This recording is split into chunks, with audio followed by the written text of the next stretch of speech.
श्रीराम समर्थ. सर्वांना सप्रेम नमस्कार. श्री रामकथा सुरू करण्यापूर्वी आपण नेहमीप्रमाणे डोळे मिटून निश्चिंत असं 1 मिनिटभर बसायचं आणि मग कथेला आरंभ करायचा.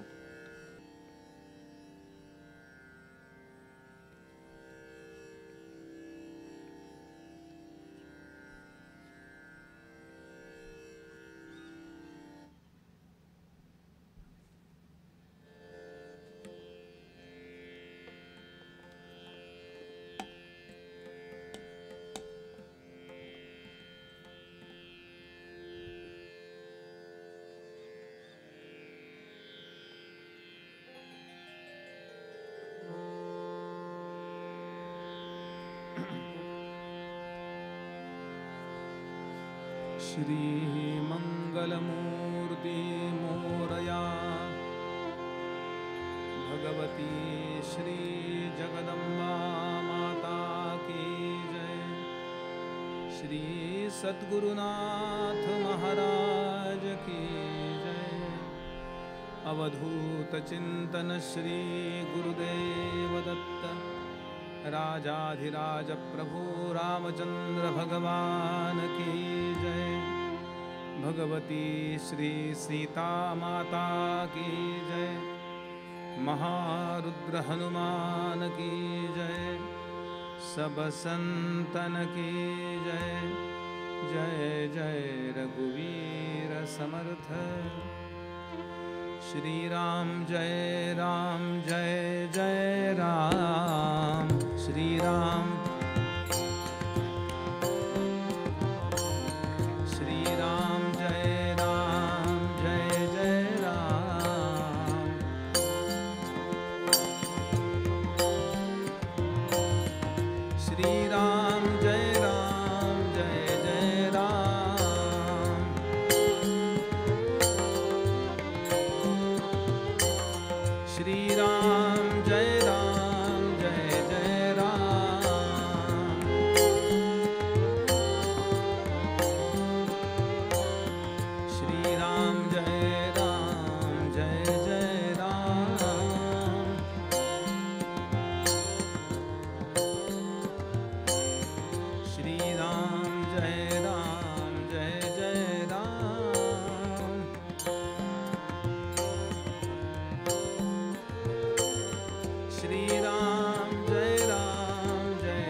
जय राम जय जय राम।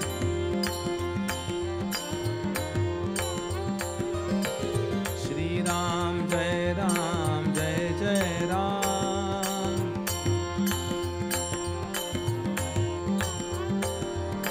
श्री राम जय जय राम।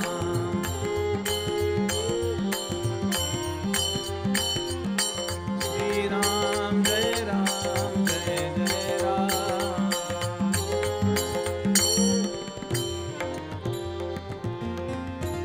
राजाधिराज प्रभु रामचंद्र भगवान की जय।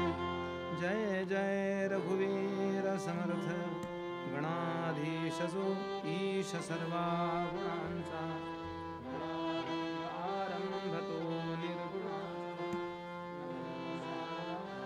गुणचत्वारि वाचा पंथानंत या राघवाचा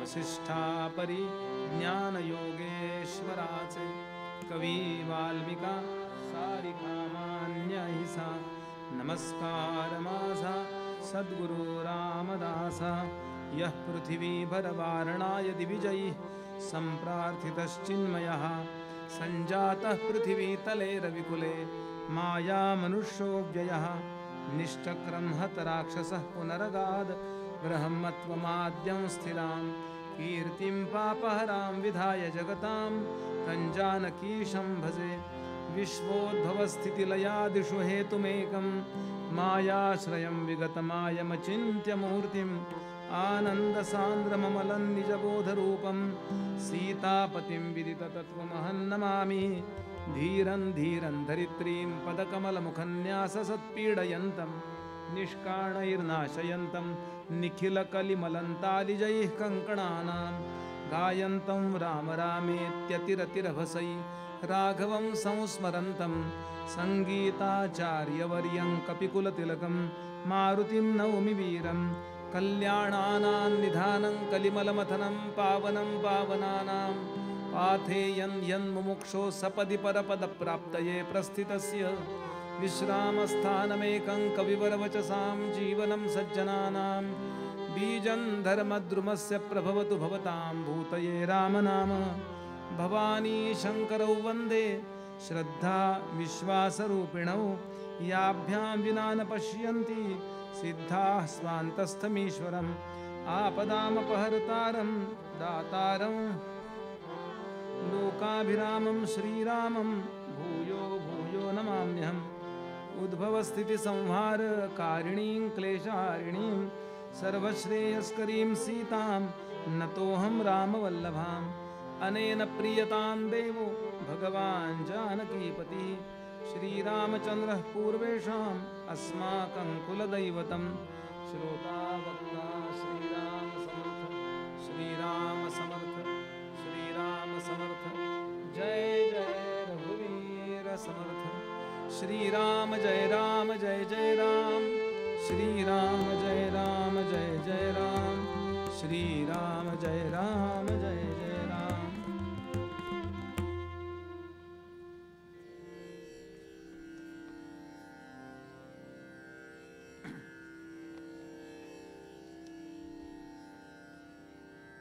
भगवान श्री दत्तात्रेयांच्या या अधिकारी साक्षीनं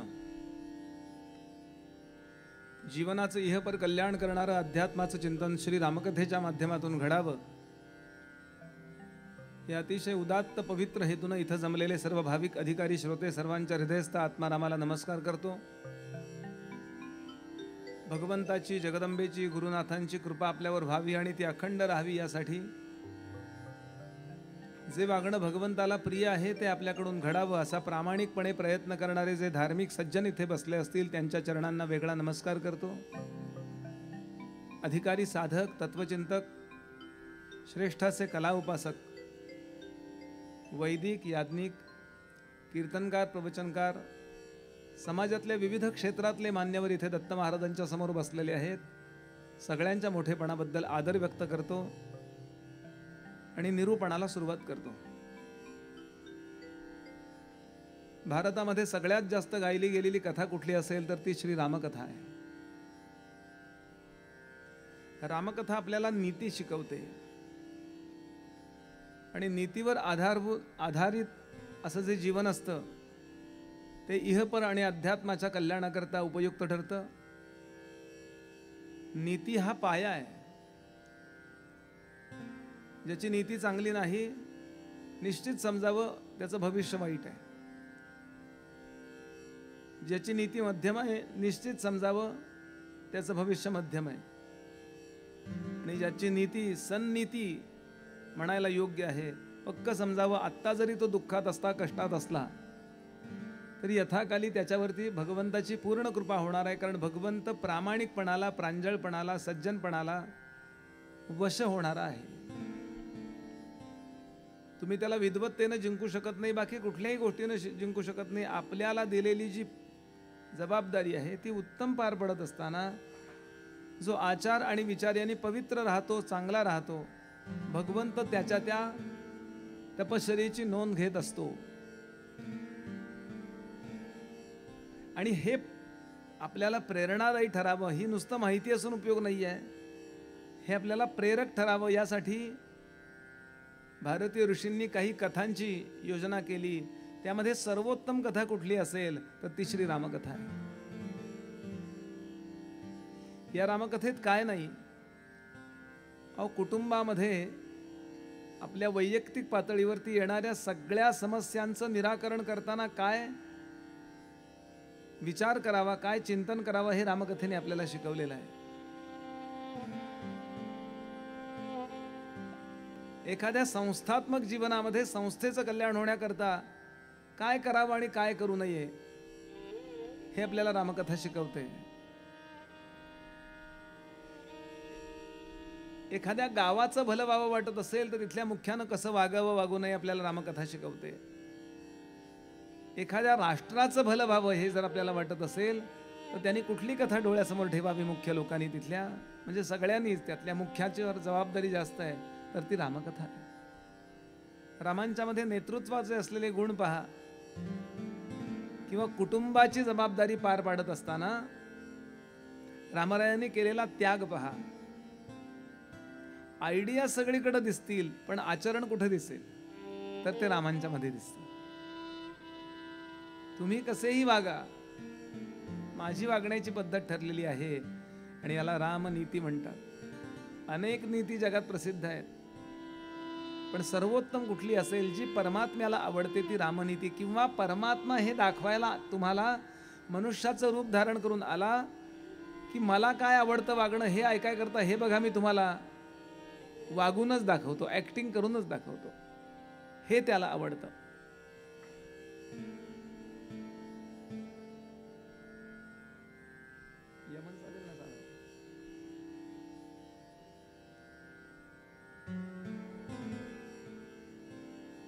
म्हणून पुन्हा पुन्हा रामकथा इंग्रजीमध्ये एक शब्द आहे टू इम्बाइब, लोणचं मुरतं की नाही अशी रामकथा आपल्या अंतःकरणात मुरावी किंवा अंतःकरण जे आहे ते रामकथेत मुरावं. परिणाम एकच होतो की आहेत तिथे आपण आनंदी होतो आणि आपल्या अवतीभोवती सगळ्या प्रकारचं जे प्रदूषण आहे ते दूर होतं आणि यथाकाली आपण यश मिळवूनच थांबतो. खूप लोकांना असं वाटतं की आपण सज्जनताही सांभाळावी आणि स्पर्धेतही टिकावं. याकरता आदर्श कथा रामकथा आहे. आणि म्हणून ही कथा आयोजन करणाऱ्यांचं मी अभिनंदन करेन, धन्यवाद देईन. भगवान रामचंद्रांचं 500 वर्षानंतर पुन्हा तिथे मंदिर झालं. एक भारतीय परंपरेवरचा कलंक पुसला गेला. लाखो बलिदानं गेली त्यामध्ये. म्हणजे नोंद आहे 3 ते 3.5 लाख माणसं अक्षरशः त्या राम मंदिर करता मेलेली आहेत. म्हणजे एवढी नोंद आहे. नोंद असलेले किती असतील कोणास ठाऊक. तेव्हा हे राम मंदिर उभं राहिलं आणि याची नोंद प्रत्येक गावातल्या प्रत्येकाने घेतली पाहिजे. कोणी मंदिरात उत्सव केले, कोणी त्यावेळेला दीपशोभा केली, कोणी अमुक केलं. आपणही इथं केलं असेल ते राम मंदिराचं जेव्हा 22 तारखेला 22 जानेवारीला उद्घाटन झालं गेल्या वर्षी. पण त्यानिमित्तानं श्री दत्त संस्थान कोंडगाव साखरपा त्यांनी व्यवस्थित रामकथाच आयोजित केली, आम्हाला कथा ऐकायची या निमित्तानं, की ज्याचं मंदिर पुन्हाच एकदा उभं राहिलं, लाखो लोकांना जीव द्यावा ज्याच्याकरता असा वाटला, काय दिव्य चरित्र असेल हो हे आम्ही शांतपणानं बसून ऐकू, याकरता आपण याचं आयोजन केलं. याकरता धन्यवाद द्यावेत तेवढे कमी आहेत. नाही तर माणसांना फक्त आज एवढ्याच गोष्टी करता वेळ नसतो. लॉकडाऊनमध्ये सगळ्यात आधी बंद झाल्या आमच्या कथा आणि सगळ्यात शेवटी सुरू झाल्या या कथा. कारण याची काही गरज नसते असं वाटतं. काय काय बंद झालं नाही हो. खाण्याचा विषय बंद झाला का सांगा, औषधं बंद झाली का सांगा, पण अंतःकरणाला पवित्र करणारी ही लाईव्ह कथा बंद झाली. व्हर्च्युअल आमच्याकडे म्हणून किंवा आम्ही काही सांगितलं, अनेकांनी सांगितलं, त्याचा उपयोग झाला, पण एकत्र जमण्याला बंदी होती ना. म्हणून सगळ्यात शेवटी काय सुरू झालं तर या कथा सुरू, कारण एकत्र जमायला परवानगी पाहिजे ना. म्हणून अशा सगळ्यात अनुकूल प्रतिकूल परिस्थितीमध्ये जे जे लोक कथेचं आयोजन करतात, तुकोबांनी त्यांना धन्य म्हटलेलं आहे. आणि म्हणून तुम्ही धन्य आहात. मी म्हणतोय म्हणून धन्य नव्हे. तुकोबांनी म्हटलंय, ज्ञानोबांनी म्हटलंय, आमच्या समर्थांनी म्हटलंय. समर्थांचा अभंग आहे, धन्य धन्य ते नगर जेथे कथा निरंतर, गुणगाती भगवंताचे तेची मानव दैवाचे. आणि म्हणून आपण सगळेजण या ठिकाणी बसून रामकथेला उद्युक्त झालो आणि भगवान दत्तात्रेयांच्या पवित्र अधिष्ठानासमोर आपण त्यांना आवडणारी ही रामकथा ऐकतो आहोत. चला, अनेक रामायणकारांनी या वळणावर काय काय म्हटलं याचा थोडा अभ्यास करूया. आपण इथपर्यंत येऊन पोहोचलो की भगवान रामचंद्रांच्या पवित्र अशा त्या यज्ञामध्ये कुश आणि लव रामकथा गायला आले. इथपर्यंत ऐकलं. असं रामकथेचा उपक्रम प्रत्यक्ष वाल्मिकी रामायणातच आहे. फ्लॅशबॅक ज्याला म्हणतो आपण. आणि आता गायला सुरुवात करणार, सांगायला सुरुवात करणार. सकाळच्या बाजूला वेळेला यज्ञाचं आयोजन आहे. कर्मकांडाची वेळ सकाळची आहे आणि यानंतर उपासनाकांड आहे, भक्तिकांड आहे आणि ज्ञानकांड, असे एकूण 4 विभाग केलेत त्यांनी. यामध्ये सगळंच आलेलं आहे. दुपारनंतर ही कथा सांगितली जाते. आता इथे अनेकांनी आपले कॅमेरे ऑन केलेले आहेत. आता ही कथा ऐकायची सुरू होणार आहे. ती कोणकोणत्या दृष्टिकोनातून ऐकता येईल? दृष्टिकोन पाहिजेत ना. कशा करता? अधिकारीच विषय संबंधश्च प्रयोजनम. 4 गोष्टी बघितल्या जातात, ज्याला अनुबंध चतुष्टय असं म्हणतात कुठल्याही ग्रंथाचं. अधिकारी कोण आहे याचा, यातला विषय काय आहे, अधिकारी आणि विषय यांचा संबंध कोणकोणत्या प्रकारचा आहे आणि कथेचं प्रयोजन काय आहे. अशा अनेक दृष्टिकोनातून बोलायला आरंभ झाला. म्हणून काल तुलसीदासांच्या मी 4 घाटांची कल्पना आपल्यासमोर ठेवली. 4 घाटावर ही कथा चालली आहे. गंगेचा घाट आहे, तीर काय म्हणता बघा, कारण घाटावरती म्हणजे वेगळं वाटतं. गंगेच्या तीरावरती ही कथा चाललेली आहे. जिथून गंगा उगम पावली तो ज्ञानघाट आहे आणि प्रत्यक्ष भगवान शंकर वक्ता आहेत आणि पार्वती देवी तिथे श्रोता आहेत. हा ज्ञानघाट सांगितला. कारण भगवान शंकर सांगणार आहेत, ती कुठली तरी गोष्ट आपली लव्ह स्टोरी सांगावी एखादी छोटीशी, असं कसं सांगतील? शंकर, प्रत्येकाची थिंकिंग लेवल असते, विचारांची क्षमता असते, प्रत्येकाची असते. शंकर हे सतत समाधीत राहणारे, कथा सांगताना ते त्याच लेवलची त्याच पातळीची सांगतील ना. आणि म्हणून परिणाम भगवान शंकर ज्ञानदृष्टीनं रामकथा सांगतात आणि पार्वती देवी ऐकते. ज्ञानदृष्टीनं रामकथा काय सांगते तर प्रत्यक्ष परब्रह्म एक मनुष्याचा विग्रह म्हणजे आकार धारण करून या पृथ्वी तलावर अवतरलं. राम हा विग्रहवान धर्मा, विग्रहवान धर्मा किंवा राम हा विग्रहवान ब्रह्मा, ब्रह्मतत्व आहे होते. मग परब्रह्म तत्व आहे, जे जाणतंय मी परब्रह्म आहे, ते मनुष्याच्या देहामध्ये आल्यानंतर जर रडत असेल तर सरळ आहे ते अभिनय करत आहे. कारण त्याला माहिती आहे की मी ते नाही आहे. त्याच्यामध्ये गेल्यानंतर एखादा जसा अभिनेता एखाद्या चित्रपटात किंवा नाटकात काम करतो, ज्या वेळेला तो त्या नाटकात काम करतो, ज्या वेळेला तो सिनेमामध्ये काम करतो आणि आपण तो सिनेमा किंवा काय नाटक पाहतो, त्यावेळेला असं वाटतं खरंच त्याला दुःख झालंय. असं वाटतं की नाही आपल्याला? आणि तसं वाटवणं हेच त्याचं कौशल्य आहे. तसं आपल्याला वाटलं नाही तर त्यांनी अभिनय काय केला? म्हणून तो रामं विद्धि परब्रह्म सच्चिदान अध्यात्म रामायणातला श्लोक आहे. शंकर सांगतात रामं विद्धि परब्रह्म सच्चिदानंदमद्वयम सर्वोपाधी विनिर्मुक्तम सत्ता मात्र मगोचरम. सगळ्यांच्यावर सत्ता जी चालली आहे ना ती त्या परमात्म्याची चालली आहे. आपल्या देहामध्ये वर्ततोय तो ना, आपली बुद्धी विचार करते आहे, आपले प्राण जाणं येणं करतायत, प्राण आपल्याला जिवंतपणाची जाणीव देत आहेत, इंद्रिय आपली व्यवस्थित आहेत, आपल्याला आपल्या देहाची जाणीव आहे, भान आहे, आपण विचार करू शकतोय. ते ज्या शक्तीमुळं, ती शक्ती म्हणजे प्रत्यक्ष परमात्मा आहे हे सांगतायत भगवान शंकर पार्वतीला. म्हणून वेदांती लोकांनी सुद्धा, वेदांताचा अभ्यास करणाऱ्यांनी सुद्धा शांतपणानं रामकथा ऐका की एखाद्या ठिकाणी अभिनय करीत असताना तो अभिनय इतका बेमालूम करायचा असतो की ओळखताच कामा नाही कोणी. असं वाटलं पाहिजे खरं आहे. आणि याकरता थोडा शिवपुराणाचा आधार घेतो.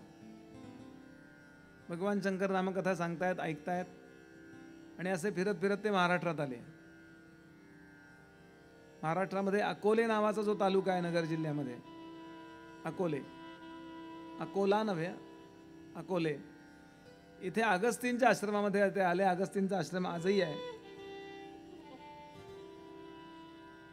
आणि येऊन पोहोचले. अगस्तींना रामकथा अतिशय प्रिय आहे. अगस्तींनी दिलेला जो बाण आहे ना तोच रावण वधाकरता वापरला गेलेला आहे. पुढे अगस्तींनी महाराष्ट्रात मॅन्युफॅक्चर केलेला होता बाण, लक्षात घ्या. महाराष्ट्रात मॅन्युफॅक्चर झाला की तो बाण लागणारच, लक्षात ठेवा, धनुष्य बाण.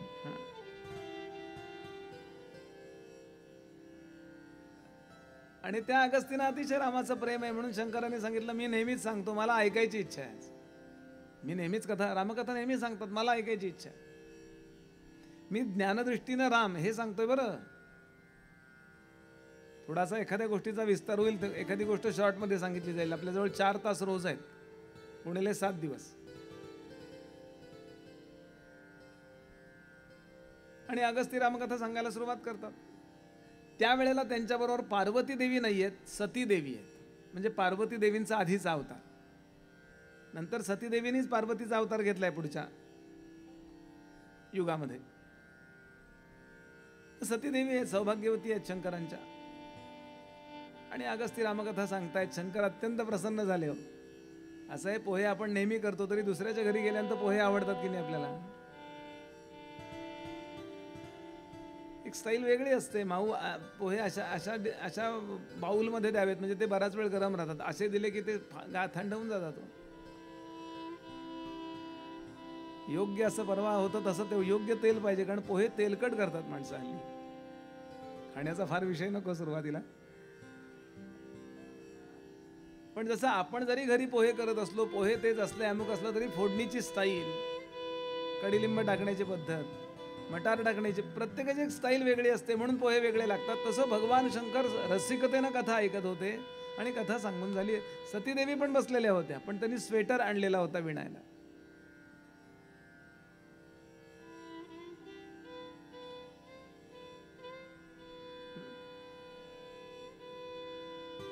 म्हणजे तेवढी एकाग्रता झाली नाही जेवढी शंकरांची झाली. आणि कथा झाली, पूर्ण झाली. अगस्तींनी सांगितलं दक्षिणा द्या. शंकर म्हणले काय पाहिजे? कुबेर भंडार. नको, ते नको. तुमच्यावर जसं रामाचं प्रेम आहे ना तेवढं प्रेम रामाचं माझ्यावर राहावं, ही दक्षिणा द्या. भगवंतानी मला आपलं म्हणावं. काय मोठ्या लोकांच्या अपेक्षाही महान असतात. त्यांनी मला, परमात्म्याने मला आपलं म्हणावं. शंकर म्हणाले, अत्यंत प्रसन्न झाले, आशीर्वाद दिला आणि निघाले. प्रवास सुरू झाला. आणि नेमकं त्यावेळेला रामकथा चालू होती, म्हणजे रामांचा अवतार सुरू होता. आणि नुकतंच सीताहरण झालेलं होतं. आणि रामराय हा सीते, हा सीते म्हणून दगडांना मिठी मारतो, झाडांना मिठी मारतो, प्रत्येक पाण्याला विचारतो, प्रत्येक पक्षाला विचारतो, प्रत्येकम प्रतिपादकम प्रत्यापगम प्रत्यगम असं म्हटलंय त्यांनी. सगळ्यांना विचारतो आणि रडतो रडतो रडतो. राम लक्ष्मण दिसायला सुंदर आहेत ते, पण रडतायत. लक्ष्मणाच्याही नेत्रात पाणी. काय दादाची अवस्था झाली? माझ्यामुळे झाली.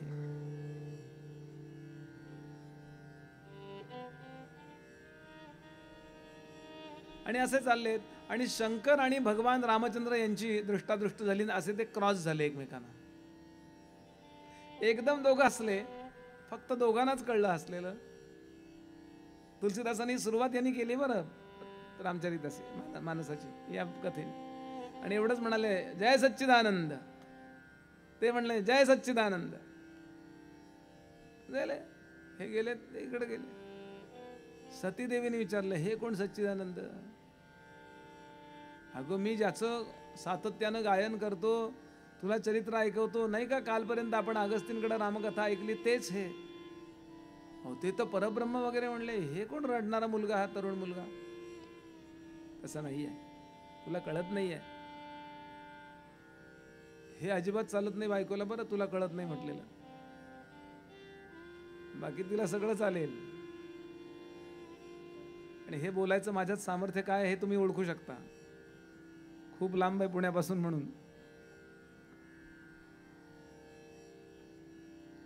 आणि तिला असं वाटायला लागलं की आमच्या यांना काही कळत नाही. कुणालाही ते परब्रह्म म्हणतात. फसतोय माझा नवरा, भोळा आहे ना तो. असं होतच बघा, प्रत्येक बायकोला आपला नवरा म्हणतात ना, आमचे भोळे आहेत म्हणून मागं राहिले हो. आणि बऱ्याचदा भोळामध्ये आणि बरेच काही अनुस्यूत असतं. बावळट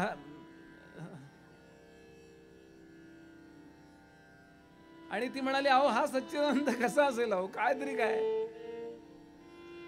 बायको हरवली म्हणून रडतोय. कारण ते थोडस चर्चा झाली त्यांची, का रडतोय वगैरे. बायको हरवली म्हणून जो रडतोय, अरे विश्व मिथ्या आहे असं जर आहे तर रडायचं कशाला? स्वप्नातल्या गोष्टीवर कोणी जागा झाल्यावर रडतो का? स्वप्नात माझी चांदीची डबी हरवली तंबाखूची, एका बाजूला चुना एका बाजूला तंबाखू, अशा डब्या असायच्या ना त्या पूर्वी. स्वप्नातली हरवली म्हणून जागा झाल्यावर एक जण रडत होता. त्याला आपण शहाणा म्हणू का? परब्रह्म म्हणजे काय? परब्रह्माचं भान ज्याला आहे ना, तो झोपेतनं जागा झालेला आहे, लक्षात घ्या. कारण त्याला सत्याचं भान झालेलं आहे, हे स्वप्नवत सांगितलेलं आहे त्यांनी. आपण हे बोलतोय तेही स्वप्नात बोलतोय. जागा होऊन बोललो तर त्याला स्वप्न नावाची ऑब्जेक्टिव्हिटी आणि सब्जेक्टिव्हिटी प्रूव्ह होते, सिद्ध होते. आणि हे परब्रह्म जाणते सती माता, कारण ती जगदंबाच आहे, स्वतः भगवान शंकर जाणतायत. आणि ते स्वप्नात उतरलेत आणि बोलतायत. डोळ्यासमोर जरा चित्र आणा, थोडं अवघड आहे. म्हणून हिमालयामध्ये शंकर जी कथा सांगतायत ना, तो दृष्टिकोन यायला जरा ताकद जास्त लागते. ऑक्सिजन कमी आहे तिथे, लगेच दमछाक होते. वेदांत खरा सुरू झाला ना की दमछाक होते. तबला रामाने बाण मारला, रावण कोसळला, मध्ये त्याचं एक मस्तक उडालं, मध्ये बरं वाटतं. पण हा दृष्टिकोन कोणी उद्योग सांगितलं? सुंठवडा कधी आहे म्हणले, आणि भंडारा मुख्य कधी आहे सांगा? उत्सवात. बुद्धीला जड काही नको असतं. जास्तीत जास्त मनुष्य आळशी झालाय म्हणजे देहानी झालाच आहे. विचार करायच्या बाबतीत सुद्धा तो आळशी झालाय. आणि बुद्धी अत्यंत तरल, विचाराला अत्यंत सक्षम झाली, अत्यंत, आणि योग्यच विचार करायला लागली कि मग ती बुद्धी ज्ञानाला योग्य असं साधन बनते. त्या बुद्धीच्या विचाराने आपण त्या परमेश्वराचं साधन करायचंय. आणि एक दिवस ती बुद्धी विचार करता करता करता करता थकते आणि डिझॉल्व होते, नाहीशी होते. आणि मग तिथे ब्रह्मज्ञान प्रकट होतं. बुद्धी नाहीशी झाल्याशिवाय, विचार नाहीसा झाल्याशिवाय सत्य ज्ञान होत नाही. विचार नाहीसा झाल्याशिवाय झोप लागत नाही हो. गाढ झोप लागत नाही तर समाधी कशी लागेल? आणि म्हणून सतीला ते पटत नाहीये. सती म्हणते तुम्ही कुणालाही परब्रह्म म्हणता? तुम्ही ना, तुम्हाला म्हणून मी तुम्हाला सांगत होते, आठवड्यात एकदा तरी ऐकायला लागतं की नाही वाक्य बोलाय? नाही ग, अगं तो अभिनय करतोय, त्याला माहितीये ती सीता कुठे आहे. अध्यात्म रामायणाच्या मतानी, हे अध्यात्म रामायण हे सगळं आलंय बरं, मतानी रामरायांनी सीता आदल्या दिवशी अग्नीत गुप्त केलेली होती आणि शेवटच्या दिवशी अग्नीतनं काढून घेतली असं वर्णन केलं. म्हणजे मग राहिलेली होती सीता कुठली होती तर अध्यात्म रामायण सांगतं की ती छाया सीता होती, सीतेची सावली होती. जशी संज्ञा नावाची सूर्यनारायणाची पत्नी होती, त्या सूर्यनारायणाच्या पत्नीनं सूर्याचं तेज सहन होत नाही म्हणून आपल्यातनं एक छाया निर्माण केली आणि त्या छायेतून निर्माण झालेले शनिदेव आहेत. बरं, छाया मार्तंड संभूतम, म्हणजे तशी सेम आपल्यासारखी तशी छाया सीता आहे असं अध्यात्म रामायण सांगतं. ते खरं का खोटं याच्यात जाऊ नका. माझा मुद्दा काय, त्यांना काय सांगायचं हे लक्षात घ्या. आणि म्हणून अगं तसं नाही आहे, तुम्हाला कळत नाही, आय विल प्रूव्ह. आणि भगवती सती देवी निघाल्या रामांची परीक्षा घ्यायला. आणि काय केलं, सीतेचं रूप घेतलं रामरायांना फसवण्याकरता. सती देवींनी कुणाचं रूप घेतलं, रामरायांच्या पत्नीचं सीतेचं रूप घेतलं आणि रामांसमोर प्रगट झाल्या. रामाने दुर्लक्ष केलं, इथे प्रगट झाल्या असे निघाले, पुन्हा प्रगट झाल्या असे निघाले. कारण रामराय ओळखतायत माझ्या प्रभूची पत्नी आहे, माझ्या देवाची पत्नी माझ्या आईसारखी आहे. पत्नी भावानं मी तिच्याकडे बघू शकणार नाही. मातृवत परदारेषु, बरं, परद्रव्येषु लोष्ठवत माती, आत्मवत सर्वभूतेषु यः पश्यति स पश्यति. परब्रह्म ज्ञान नावाचं ज्ञान जे आहे ना, परब्रह्माचं ज्ञान हे कुठे असतं, तर त्याच्या जीवनामध्ये हे असलं पाहिजे. मातृवत परदारेषु, मला सगळ्या स्त्रिया आई वाटल्या पाहिजे. परद्रव्येषु लोष्ठवत, दुसऱ्याचे गुणाचे पैसे कुठलीही संपत्ती मला मातीप्रमाणे, माती कोणाची चमचावर उचलून घेऊया म्हणले नाही घेणार. लोष्ठवत आत्मवत सर्वभूतेषु, माझ्याप्रमाणेच हे सगळं जग आहे. यः पश्यति स पश्यति, असं जो पाहतो तो खरं पाहतो, त्याला खरं ज्ञान झालंय असं समजावं. आणि असे रामराय आहेत. त्यामुळे माझ्या प्रभूच्या शंकरांच्या पत्नीकडे मी माझ्या पत्नी भावानं नाही पाहू शकत आहे. आणि म्हणून रामरायच लाजले आणि बाजूने गेले. असं 2-4 वेळा झालं. लक्ष्मण म्हणला, दादा अरे आहे वहिनी इथेच आहे, इकडे कशा काय आल्या कोणास ठाऊक. तोही जरा चकित झाला. कुठं नाशिक, कुठं तुळजापूर, हे तुळजापूरला घडलेली घटना आहे. आणि शेवटी नाईलाज झाला रामरायांना कारण समोरच येऊन उभ्या राहिल्या. लक्ष्मणानं हात धरला, ही बघ वहिनी, तू कुठे इकडे तिकडे पाहतोयस. काय होतं, एकदा माणसाला दुःख करावं असं वाटायला लागलं ना की त्याला दुःख सोडून काहीच नको वाटतं, त्याला तेच एन्जॉय करावं वाटतं. कुणाचं तरी घरी कोणीतरी गेलेलं असतं, 85-90 वर्षाचे आजोबा गेले, 95 वर्षाचे, नातू रडत बसलाय. अरे म्हटलं चल पिक्चरला, नाही मला रडायचीच आत्ता मूड आहे. बरं यालाच 2 वर्ष झाली आहेत तरी रडतो. काही माणसाला दुःख सुद्धा एन्जॉय करावं असं वाटतं, रडत असतात बघा दळल्यासारखं, आठवून रडतात. म्हणले का रडताय, म्हणले मी सासरे बुवांना पाहिलंच नाही हो. न पाहिलेला सासरा आठवून रडतात.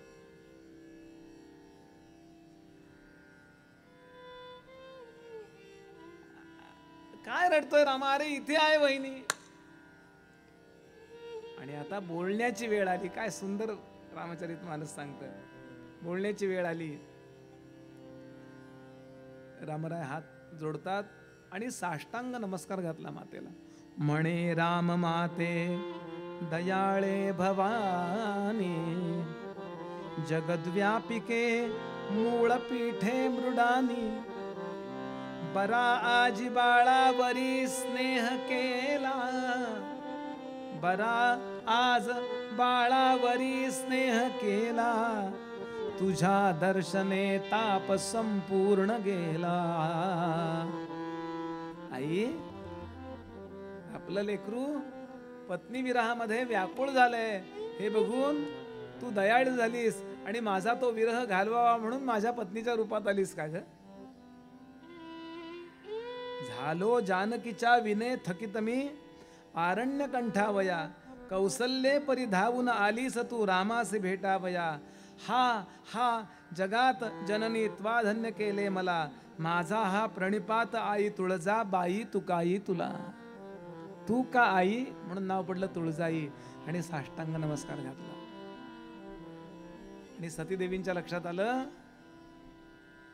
हा नुसता अभिनय करतोय, सत्यज्ञान याच्या आतमध्ये तयार आहे. कुठल्या तरी स्त्रीला तो पत्नी मानत नाहीये, त्याला ब्रह्मज्ञान आहे, फक्त तो अभिनय करतोय. आणि म्हणून जगदंबा प्रकट झाली आणि आशीर्वाद दिलाय की इथून पुढं तुझी सर्वोत्तम सत्पुरुष म्हणून तुझी इथून पुढं दिगंत कीर्ती होईल. चारित्र्याच्या बाबतीत सर्वोत्तम कोण, तर भगवान रामचंद्र असं म्हटलं जाईल. रावणवध तर होईलच आणि लोकोत्तर कीर्ती तू करशील. म्हणून समर्थानी जगदंबा तुळजाभवानी मातेला रामाला वर देणारी असं म्हटलेलं आहे. तुळजा राम वरदायिनी. समर्थांचा अभंग एक चरण म्हणतो. अनंत युगाची जननी जननी अनंत युगाची जननी जननी अनंत युगाची जननी जननी अनंत युगाची जननी.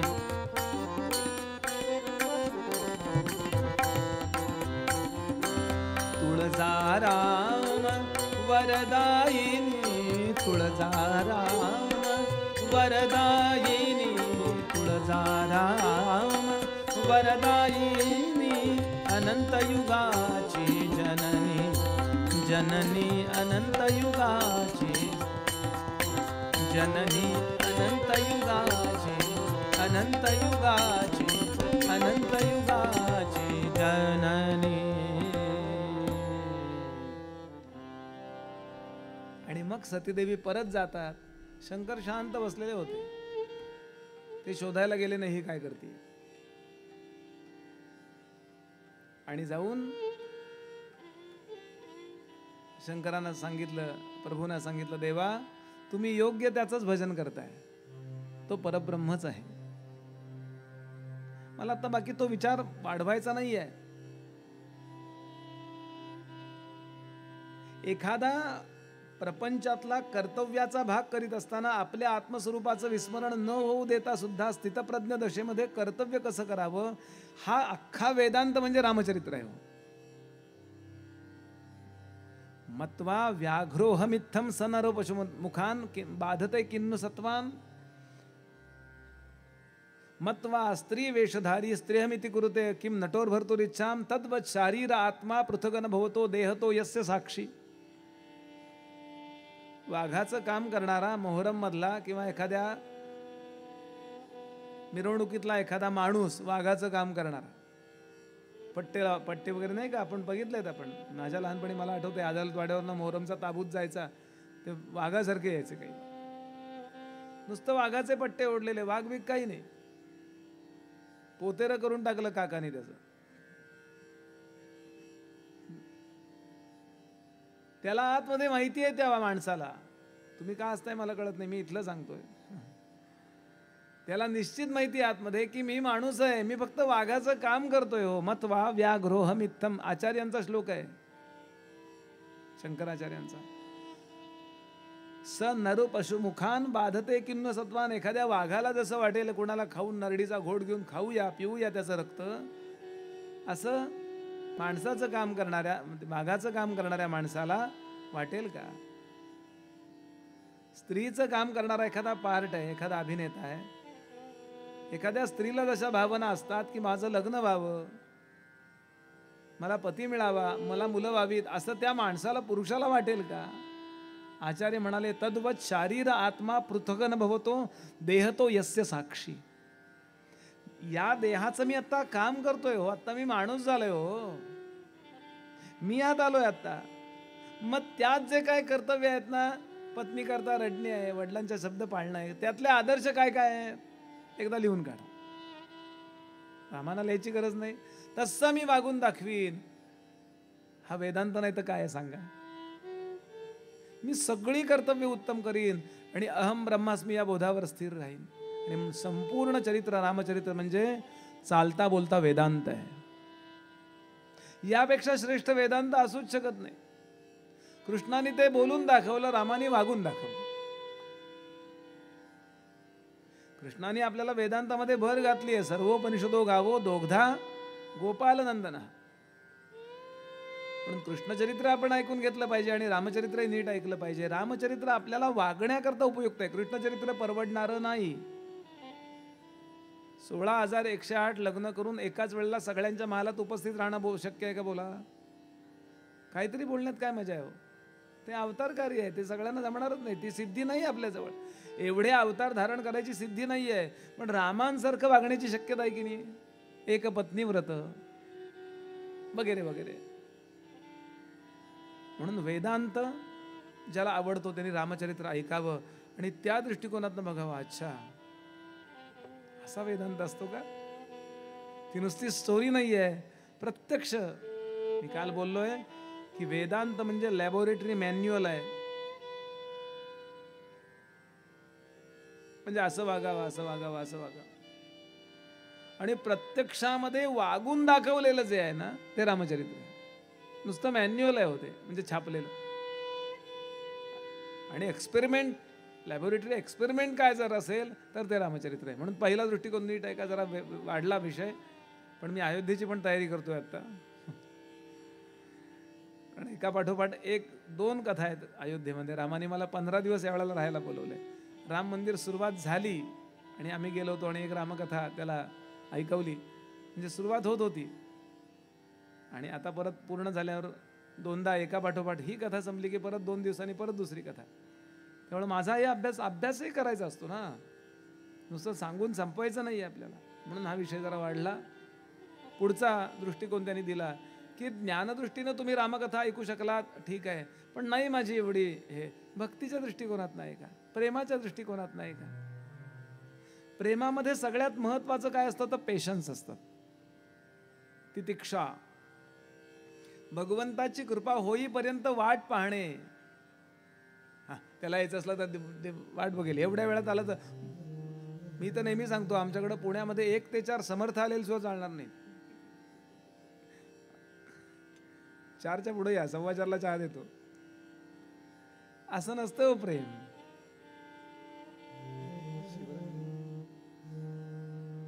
प्रेम. आणि याकरता संपूर्ण रामायणातली सर्वोत्तम भक्त कोण असेल तर शबरी आहे. कथा ऐकणार आहोत आपण. सर्वोत्तम भक्त कोण? शबरी. वयाच्या 16व्या वर्षी तिला कळलं की भगवान राम येणार आहेत. तेव्हा रामांचा जन्मही नव्हता. कारण गुरुजींनी सांगितलं भगवंत इथे येईल, त्याचं नाव राम असेल. यानंतर ही मुलगी वाट पाहती 16 वर्षाची. किती वर्ष वाट पाहिली? फार नाही, 80 वर्ष वाट पाहिली. 96 वर्ष आलेत रामराय. याला भक्ती म्हणतात. गुणरहितम कामनारहितम प्रतिक्षण वर्धमानम सूक्ष्मतरम अविच्छिन्नम अनुभवस्वरूपम. नारदांनी सांगितलेली भक्ती लक्षणातली, भक्तिसूत्रातली भक्त लक्षणं. अविच्छिन्नम. 80 वर्षात या मुलीला एकदाही वाटलं नाही गुरुजी खोटं बोलले असतील. आमचा पेशन्स टिकला असता 80 मिनिटं. कलियुगात कुठला आलाय देव, इथून सुरुवात. कारण आपण ठरवतो ना तो आहे का नाही. मग तो म्हणतो जा, जो मेरे नाम पर मैं उनके काम पर, जो अपने काम पर मैं मेरे धाम पर. असं वाक्यच आहे त्याचं. म्हणून भक्ती दृष्टिकोनातून सुद्धा, प्रेमाच्या दृष्टिकोनातून रामचरित्र ऐका. तिसरा दृष्टिकोन त्यांनी दिलाय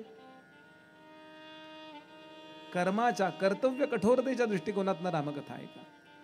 आपल्यापैकी अनेकांना असं वाटतं किंवा काही लोकांना नेहमी वाटतं, कधीतरी असं वाटतं किंवा नेहमी वाटतं की आम्ही यातला जो प्रोटोकॉल आहे ना, व मंदिरात जा, अभिषेक करा, सोवळत नेसा, अमकच, हे नाही बुवा जमणार आम्हाला. ते करणारे चुकीचे नाही आहेत, पण आमच्याजवळ तेवढा वेळ नाही आहे. हा, त्यापेक्षा आम्हाला तुम्ही खुर्च्या मांडायला सांगा, तुम्ही आम्हाला हे आसनं स्वच्छ करायला सांगा, मध्यंतरात चहा द्यायला सांगा, कुपनं वाटायला सांगा. 2 आमच्याकडे ठेवू आम्ही. गंमत करतोय बरं. काही लोकांना अशी इच्छा असते बघा की आम्हाला तुमची ती भक्ती नको, ज्ञान नको, हे काय फलाणं नको. आहे, बरोबर आहे, तुमचं बरोबर आहे, पण आमचा तो पिंड नाहीये, आमचा तो स्वभाव नाहीये. त्यापेक्षा आम्हाला काम सांगा. एक 10 फण्या केळी आणून देऊ का सगळ्यांना वाटायला? किती लोक आहेत? 1000 केळी आणून देतो, आमच्यातर्फे आणून देतो, वाटा. काही लोकांचा दृष्टिकोन असतो तो कर्माचा असतो, कर्तव्याचा असतो. पंडित प्रभाकर कारेकरांच्या आवाजातलं एक गाणं मी खूप वर्षापूर्वी ऐकलं होतं. एक भक्त भगवंताला म्हणतो, देवा कशाला येऊ रे मंदिरात तुझ्या? मंदिर आहे किंवा मशीद काय जे आहे त्यांचे प्रार्थनास्थळ आहे ते सगळं ठीक आहे, पण वी हॅव नो टाइम. आम्ही कामामध्ये राहू. हा स्वभाव बनलेला असतो बरं जन्मोजन्मी. फक्त एवढाच मुद्दा आहे, दुसऱ्याचं चुकीचं न मानता तुमचा स्वभाव हे करा. तुमचं जसं बरोबर आहे तसं त्याचंही बरोबर आहे की नाही. जो पूजा करतो सोहळं नेसून त्याचंही बरोबर आहे. तुम्ही सोहळ्यापेक्षा तुम्ही सोहळ्याचा कारखाना काढा आणि सोहळी तयार करा, तुमचंही बरोबर आहे. एक दुकानात विका, त्याचंही बरोबर आहे.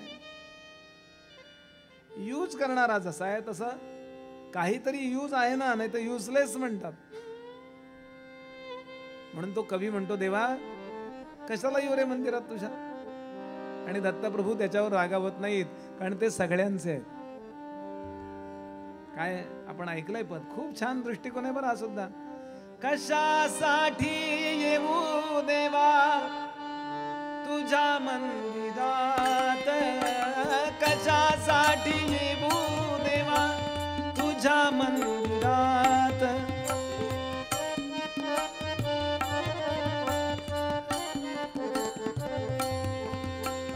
मूर्त तुझी वसते माझ्या, मूर्त तुझी वसते माझ्या, मूर्त तुझी वसते माझ्या, मूर्त तुझी वसते माझ्या नित्य अंतरात.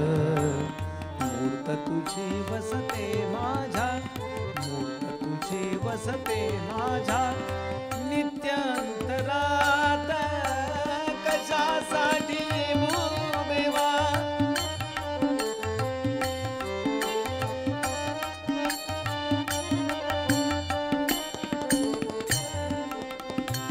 कधी नाही आलो तुझिया कथा कीर्तनाला, कधी नाही आलो तुझिया कथा कीर्तनाला. कधी नाही हातून माझ्या दान धर्म झाला, कधी नाही हातून माझ्या दान धर्म झाला. गंध फूल नाही जवळी तुझ्या पूजनाला, गंध फूल नाही जवळी तुझ्या पूजनाला. भक्तिभाव जाणून घे तू, भक्तिभाव, भक्तिभाव, भक्तिभाव जाणून घे तू. वसे जो उरात मूर्त तुझी वसते माझ्या, मूर्त तुझी वसते माझ्या नित्य अंतरात. कशासाठी येऊ देवा तुझ्या मंदिरात.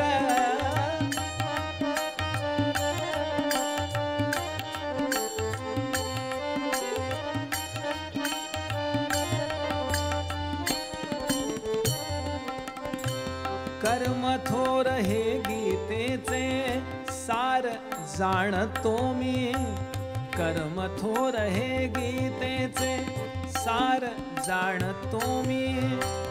नित्य सर्व कर्मामध्ये तुला पाहतो मी, नित्य सर्व कर्मामध्ये तुला पाहतो मी. कर्मरूप सेवा तुझिया पदी वाहतो मी, कर्मरूप, कर्मरूप, कर्मरूप सेवा.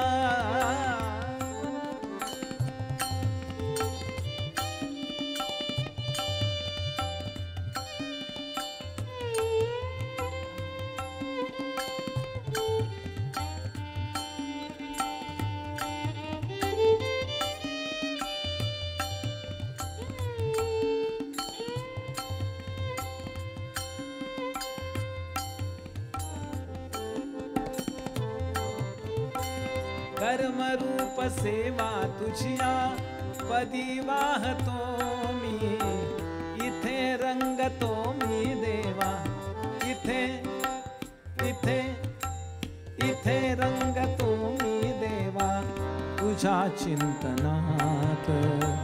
मूर्त तुझी वसते माझ्या, मूर्त तुझी वसते माझ्या नित्य अंतरात. कशासाठी येऊ देवा तुझ्या मंदिरात, कशासाठी येऊ देवा, कशासाठी येऊ देवा, कशासाठी येऊ देवा तुझ्या मंदिरात.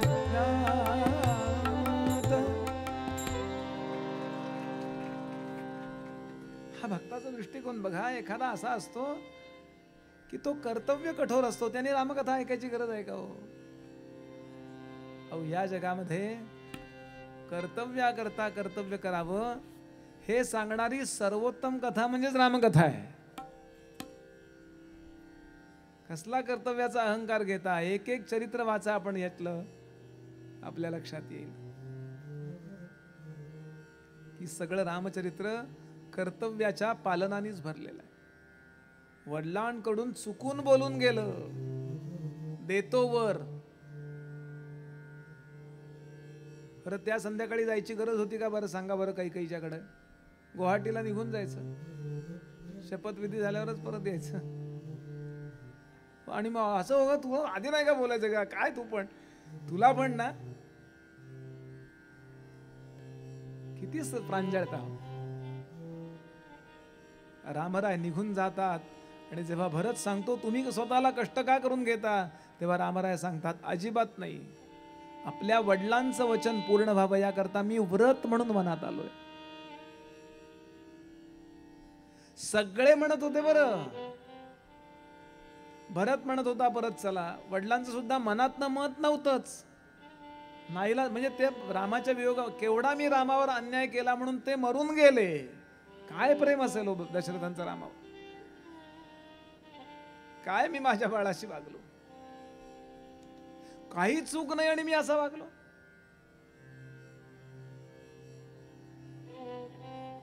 कैकेयीचंही मत आहे, कैकेयी चित्रकूटावर नेली आहे, रामा परत मला क्षमा कर. भरत म्हणतोय, सुमित्रा माता म्हणतीये, कौसल्या म्हणतीये, सगळे मंत्री म्हणतायत, सगळे प्रजाजन म्हणतायत, वसिष्ठ म्हणतायत.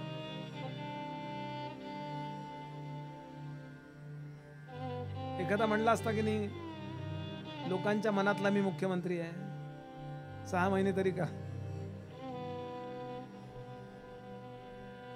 क्षमा करा मला. रामरायांनी सगळ्यांना प्रश्न विचारला की वडिलांच्या वचनाचं काय करायचं बोला. आपल्या वडिलांनी दिलेलं वचन पाळलं जावं, त्यांच्या कर्मामध्ये चुकू नये म्हणून माझं जीवन मी डावावर एखाद्याला व्हावं. काय कर्तव्य करता कर्तव्य. सगळं रामचरित्र, मला आता सगळ्या प्रत्येक वळणावरती बोलायला वेळ नाहीये, पण संपूर्ण रामचरित्र पहा. भरत, रामाना मी परत घेऊन येईन आणि जर नाही आले तर मी अयोध्येत येणार नाही, असं भरताचं वचन आहे. 14 वर्ष भरत अयोध्येत आला नाहीये. अयोध्या न प्रवेच्छामी, आला नाही. भरतानं वनात राहावं हे कुणीतरी डिमांडेड होतं का? ऍटलिस्ट रामानी वनात राहावं, at least demanded by 2 persons. Manthara आणि कैकेयी दोघींनी इच्छा होती की यांनी 14 वर्ष वनात राहावं. भरतानी वनात राहावं असं कोणाची तरी इच्छा होती का? बोला ना. म्हणून तमिळ मधला कवी होऊन गेला कंब, तो म्हणतो माझ्या दृष्टीनं रामांपेक्षा भरत श्रेष्ठ.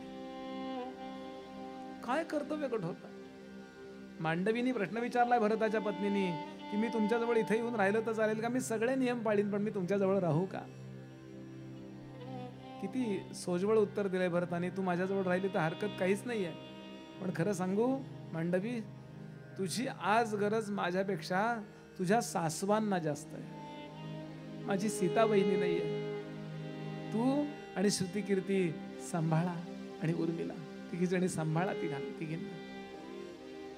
एक एक चरित्र काढून बघा हो. काही चरित्र हाईड असतात, अशी लपलेली असतात कुणाच्या तरी पाठीमागे. काढून बघा. कर्तव्य करीत असताना काय होतं, आपण थोडंफार कर्तव्य करतो पण लगेच फोटो.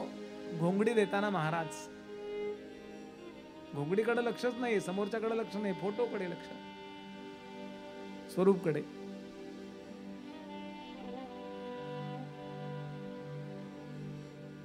अहो, तो स्वरूप आपले फोटो काढतोय, पण तेही स्वरूप आपलं फोटो काढतोय प्रत्येक कर्माच्या वेळेला, याची नोंद घेता आली पाहिजे ना. म्हणून सगळं रामचरित्र असं कर्तव्य कठोर त्यांनी भारलेलं आहे. वेदांतानी जसं भारलेलं आहे तसं कर्तव्य कठोर त्यांनी भारलेलं आहे. आणि म्हणून कर्तव्यात चुकू नये याच्या करता काय काळजी घ्यावी याकरता रामचरित्र आहे का? चौथा दृष्टिकोन आहे प्रपत्तीचा, शरणागतीचा. नाही हो, आम्ही एवढे कर्तव्य कठोर, कुठलं काय वेळेवर उठत नाही आम्ही. सकाळी संध्या केस्तू केशवाय नमः आणि तत्सत ब्रह्मार्पणमस्तु एकदम दोन्ही जोडा. केस्तू अशी संध्या. कसलं कर्तव्य. ज्ञानाच्या बाबतीत ठणठण पाळ. येन बरू दिला. भक्ती सगळी भक्ती मोबाईल नाही तर टीव्ही. असं असं असं स्क्रोल करतात ना. मला तर असं वाटतं किती किलोमीटर आलो असो आपण.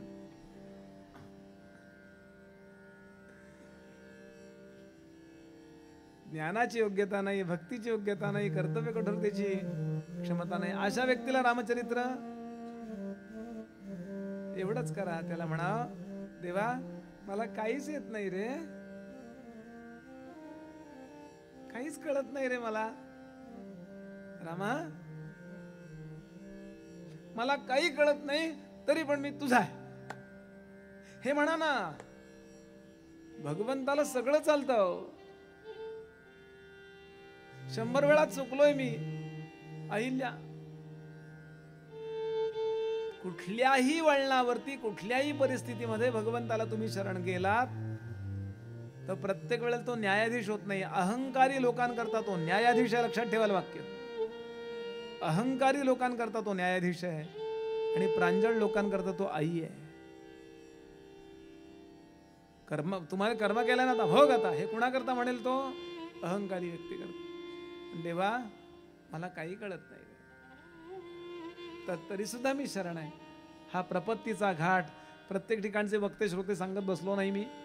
आणि इथला वक्ता सांगतो. तुलसीदास हे वक्ता आहेत आणि सामान्य लोक श्रोता आहेत. रामा समर्थ म्हणाले कुठल्याही परिस्थितीत तुम्ही रामकथा गा, रामकथा ऐका, रामाचं ध्यान करा. कसंही असाल तरी चालेल. एका कुंटणखाना चालवणाऱ्या एका वेश्येच्या मालकिणीनं, वेश्यांच्या ग्रुपच्या मालकिणीनं आपल्या घरामध्ये राघू पाळला होता. पुराणात कथा आहे. आणि त्याला राम राम राम राम शिकवलं होतं. त्या पोपटाचा आणि तिचा उद्धार झाला असं वर्णन केलंय. शुका कारणे कुंटणी रामवाणी मुखे बोलता ख्याती झाली पुराणी. मनाच्या श्लोकात उल्लेख केलाय समर्थाने. तुम्ही कसेही असा पण रामाच्या एकदा प्रांगणात पाय ठेवा. रामचरित्र मनापासून अभ्यासा. समर्थ म्हणाले राम गावा राम ध्यावा. कुठल्याही परिस्थितीत राम गावा राम ध्यावा.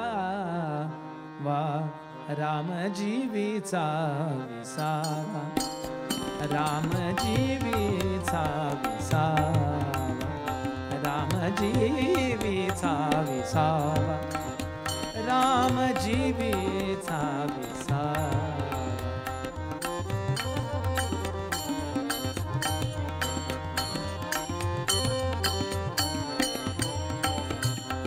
कल्याणाचे जे कल्याण, कल्याणाचे जे कल्याण.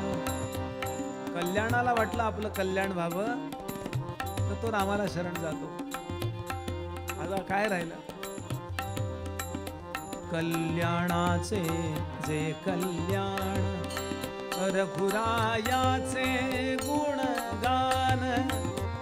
रघुरायाचे गुणगान. रघुरायाचे गुणगान.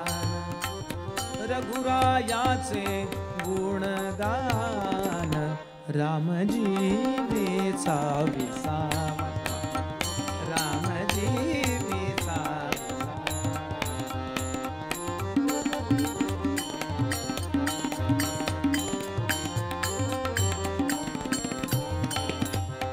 मंगलाचे जे मंगल. मंगलाचे जे मंगल. मंगला याच्यासारखं मंगलच काही नाही हो.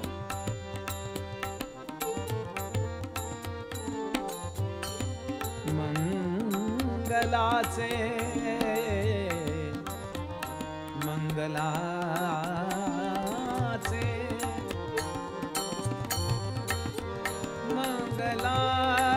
मंगलाचे मंगलाचे जे मंगल. राम कौसल्येचे बाळ, राम कौसल्येचे बाळ, राम कौसल्येचे बाळ, राम कौसल्येचे बाळ, राम जीवेचा विसावा.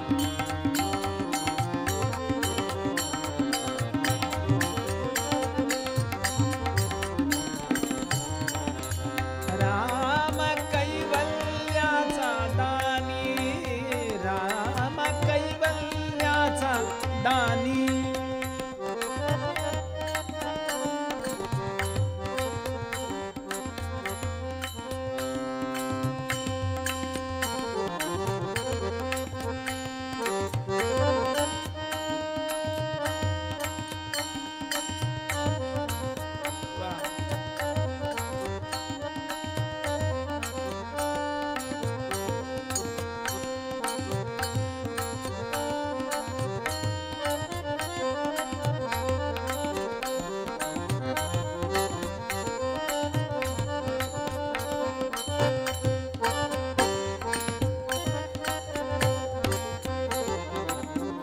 सगळ्यांचं कल्याण. एकदा रामकथा ऐकायला लागलात, राम गायला लागलात, रामाचं नाव घ्यायला लागलात की आपलं कुटुंबाचं सगळ्यांचं कल्याण. शेवटचं आपलं जे डेस्टिनेशन आहे, ठिकाण आहे ते कैवल्य, म्हणजे आपल्या केवळ स्वरूपाची भेट. केवळ कुणाला म्हणतात? परब्रह्म तत्व, केवलम, ते देणारा रामराय. फक्त तुम्ही रामायणाला जा आणि नेहमी जा. ऐकलंय आम्ही नाही, पुन्हा जा. काल जेवलाय की नाही जेवलाय मी गेल्या आठवड्यात, म्हणले आता 2 आठवडे जेवणारच नाही, असं शक्य आहे का? अगदी दत्ता काकांकडे जेवलात तरी फार तर 1 दिवस उपास, याच्यापेक्षा किती?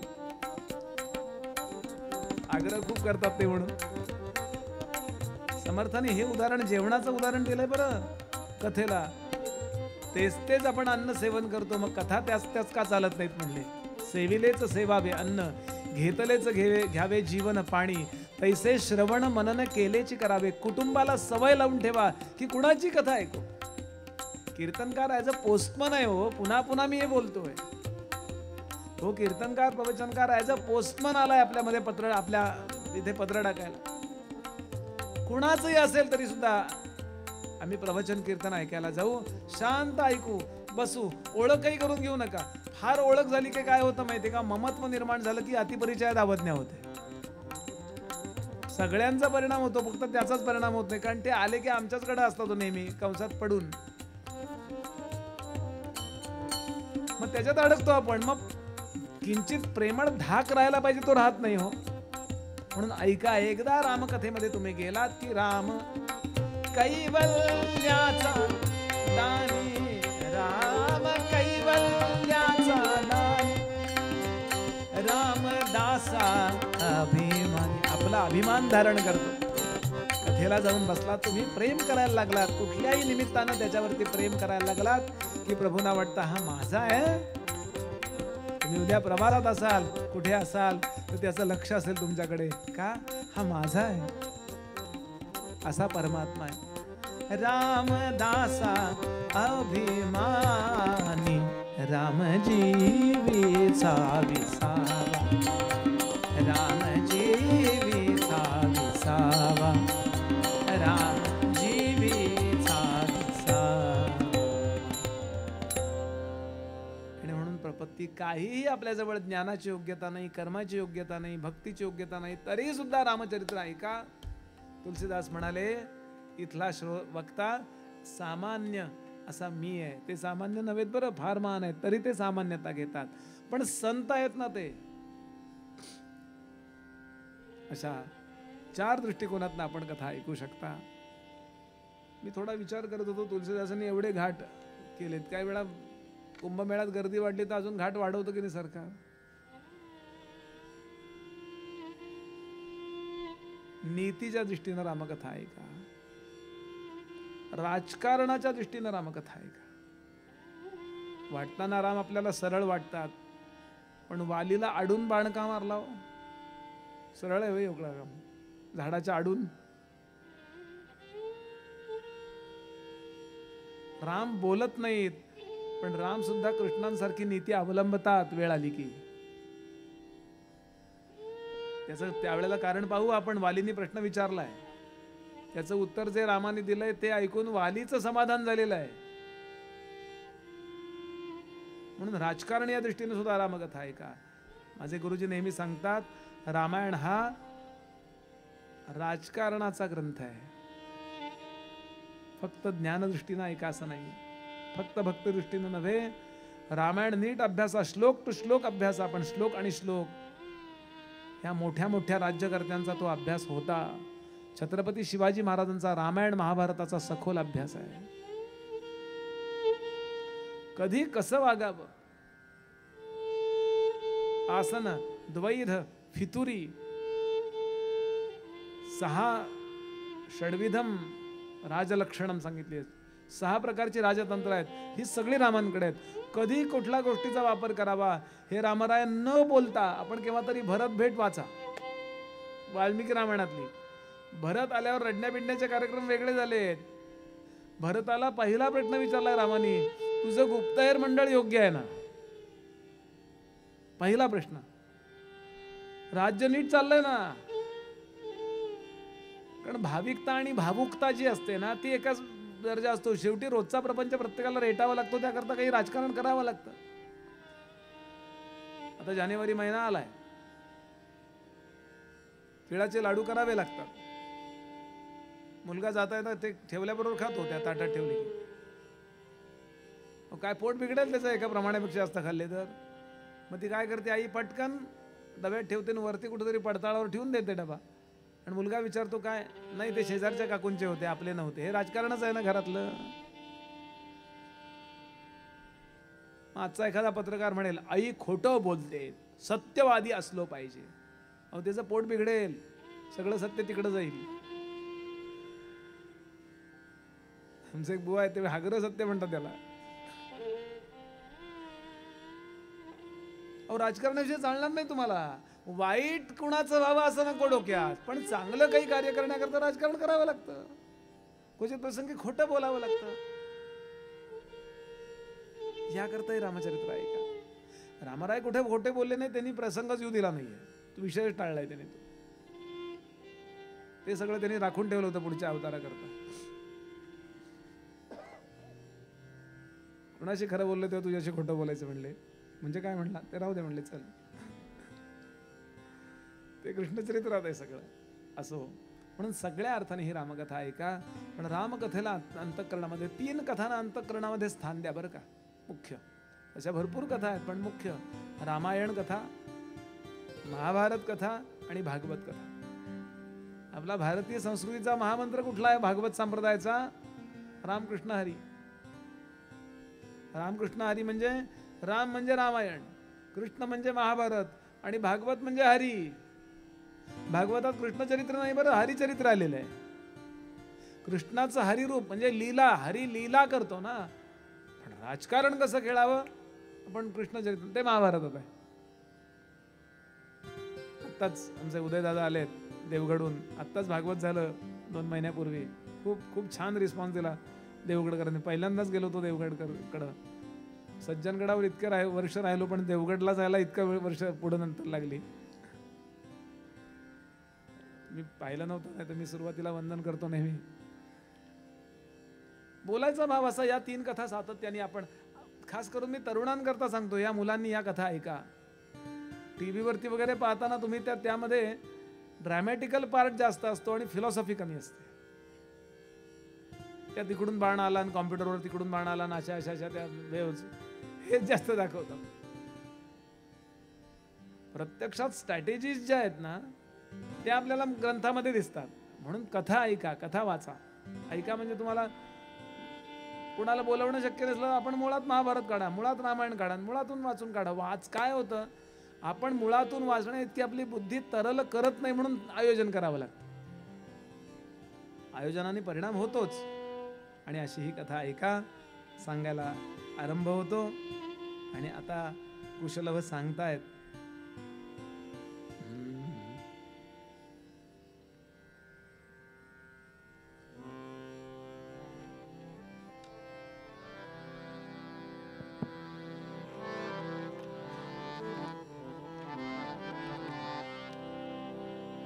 कुशलव रामायण गाती. कुश आणि लव रामकथा गातायत. सुरुवात त्यांनी कुठून केली आहे? अयोध्या नाम नगरी तत्रासीत लोक विश्रुता मनुना मानवेंद्रेण या पुरी निर्मिता स्वयं. अयोध्या मनुनिर्मित नगरी, अयोध्या मनुनिर्मित नगरी. वाल्मिकी रामायणात जसं तसं गीत रामायण चालतं बघा. अयोध्या मनुनिर्मित. त्या नगरीच्या विशालतेवर उभ्या राहिल्या वास्तू सुंदर. मधुन वाहती मार्ग समांतर, मधुन वाहती मार्ग समांतर. रथवाजी गज पथिक चालती नटुनी त्यांच्यावरी. नटुनी त्यांच्यावरी. अयोध्या मनुनिर्मित नगरी, अयोध्या मनुनिर्मित, अयोध्या मनुनिर्मित. घराघरावर रत्न तोरणे अवती भवती रम्य उपवने. त्यात रंगती नृत्य गायने, त्यात रंगती नृत्य गायने. मृदंग वीणा त्यात नांदती, मृदंग वीणा नित्य नांदती. अलका नगरी परी, हो अलका नगरी परी. अयोध्या मनुनिर्मित नगरी.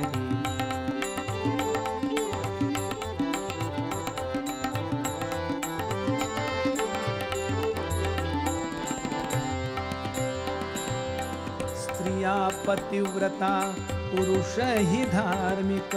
पुत्र उपजती निज कुलदीपक. नृशंसना कुणी कुणी नास्तिक. नृशंसना कुणी कुणी नास्तिक. अतृप्तीचा कुठे न वावर. नगरी घरी अंतरी, हो नगरी घरी अंतरी. अयोध्या मनुनिर्मित नगरी.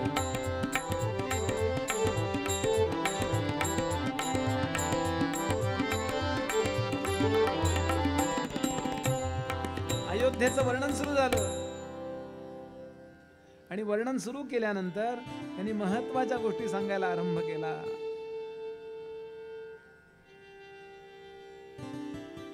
आता कालिदासांच्या रघुवंशाचा थोडा आनंद घेऊया. असं मगाशी तुलसीदास रामायणातला एक छोटा प्रसंग आपण पाहिला. कालिदास काय म्हणतात, सुरुवात कशी करतात ते. प्रत्येकाची स्टाईल आहे, कालिदासांची स्टाईल आहे. कालिदास छोट्या छोट्या गोष्टीमध्ये भारतीय संस्कृतीचं दर्शन घडवतात. एवढीशी जरी गोष्ट असेल ना तरी ते लगेच भारतीय संस्कृती कशी महान आहे. कालिदासांचं वैशिष्ट्य आहे बरं का. महाभारत आणि रामायणावर कालिदासांनी काव्य रचली आहे. त्यात रघुवंश कसा आहे. रघुवंश सोहम आजन्म शुद्धानाम आफलोदय कर्मणाम आसमुद्र क्षितीशानाम आनाकरथ वर्त्मनाम यथा विधि हुताग्नीनाम यथा कामार्चितार्थिनाम यथा पराधदंडानाम यथा कालप्रबोधिनाम त्यागाय समृद्धार्थानाम सत्याय मितभाषणाम यशसे विजिगीषूणाम प्रजायै गृहमेधिनाम शैशवे अभ्यस्त विद्यानाम यौवने विषयैषिणाम वार्धक्ये मुनिवृत्तीनाम आणि योगेनांते तनुत्यजाम. इतकं सुंदर वर्णन केलंय. कसा आहे वंश, हे वंशाचं थोडं थोडं वर्णन आपण पाहू. एकेकाचं वर्णन करतात. सोहम आजन्म शुद्धानाम. कसा आहे वंश हा. एकदम रामराय अचानक ऍक्सिडेंटली जन्माला येत नसतात. इतका श्रेष्ठ महापुरुष एखाद्या घराण्यामध्ये जन्माला येण्याकरता त्यांनी किती पिढ्या पवित्रता सांभाळली असेल विचार करा ना. इमर्सन नावाचा एक फिलॉसॉफर होऊन गेला, ऑथर इमर्सन. त्यानं आपल्या इमिटेशन्स मध्ये म्हटलंय की सत्पुरुष हे समुद्राच्या फेसासारखे असतात. अनेक लाटांनंतर फेस निर्माण होतो. तसा अनेक पवित्र पवित्र किंवा अपवित्र अपवित्र अपवित्र लोकांच्याकडे अपवित्र एकदमच निर्माण होत नाही. तो तेही अपवित्र अपवित्र थोडी पवित्रता शिल्लक असेल नाही एकदम औरंगजेब निर्माण होणार आहे. थोडं थोडं थोडं थोडं मग हे सगळे बादवाले सगळे गावं, इस्लामाबाद, औरंगाबाद, सगळी बाद गावं. आपल्या बापाला तुरुंगात ठेवतो, आपल्या थोरल्या भावाला मारून टाकतो, त्याची बायको आपल्या जनानखान्यात कोणतो. कसं असेल औरंगजेब? आणि आदर्श कोणाचा आदर्श असेल हा? एक लक्षात घ्या, 5% लोक असे असतात, 5% लोक पवित्र असतात. ते तसे तसे आईबाप शोधत असतात. नुसते आईबाप नाही, पिढ्यानपिढ्या शोधत असतात. रामांच्याकडचं क्वालिटी बघा ना हो, केवढं पवित्र. असं पवित्र व्यक्तिमत्व आहे का बघा. एक एवढासा छोटा डाग नाही. म्हणून सोहम आजन्म शुद्धानाम, यांच्या पिढ्यानपिढ्या इतक्या पवित्र, त्यांचे देह पवित्र होते, त्यांच्या वाण्या पवित्र होत्या, त्यांची मन पवित्र होती. माझे गुरुजी सांगतात त्यांनी आपली देहरूपी चादर कधी मलिनच होऊ दिली नाही. देहाला चादर म्हटले ना, ज्ञानोबाने याला घोंगडी म्हटलंय. कान्होबा तुझी घोंगडी चांगली, आमाशी का दिली वांगरी, नवा ठाई फाटून गेली, कामक्रोधे विणली. तुझी घोंगडी म्हणे कशी आहे, याला चादरीचं, याला वस्त्राचं. चदरी या जीनी रे जीनी, कबीर. त्यांनी आपली, म्हणजे दशरथ असतील, त्यांचे वडील अजय असतील, त्यांचे वडील दिलीप असतील, अहो पिढ्यानपिढ्या इतके पवित्र लोक आहेत हे. सॉक्रेटिस म्हणत असे, there are no moral holidays. चांगलं वागायला कधी सुट्टी द्यायची नसते, कायम शुद्ध. आम्ही एकादशीला शुद्ध, द्वादशीला बेशुद्ध. असं नाही चालत हो, कधीच चुकायचं नाही. हर हा संध्यामुपासित. कसा तरी चातुर्मास पाळतात लोक, कसा तरी. आणि एकदा एकादशी होऊच द्या.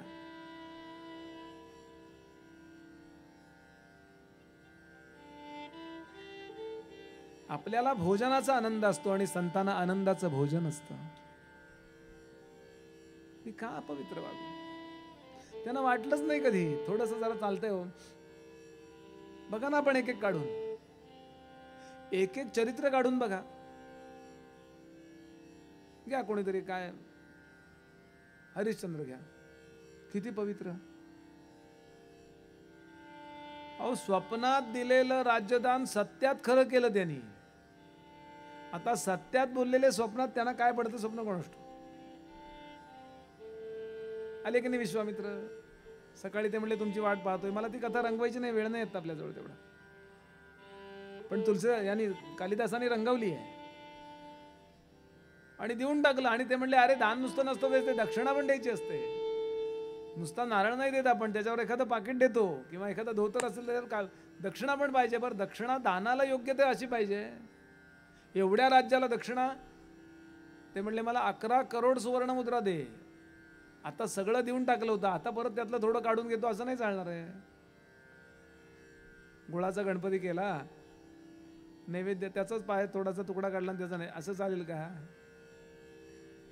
हे काही कर्म आहे का? आता मी, मला वेळ द्या म्हणाला आणि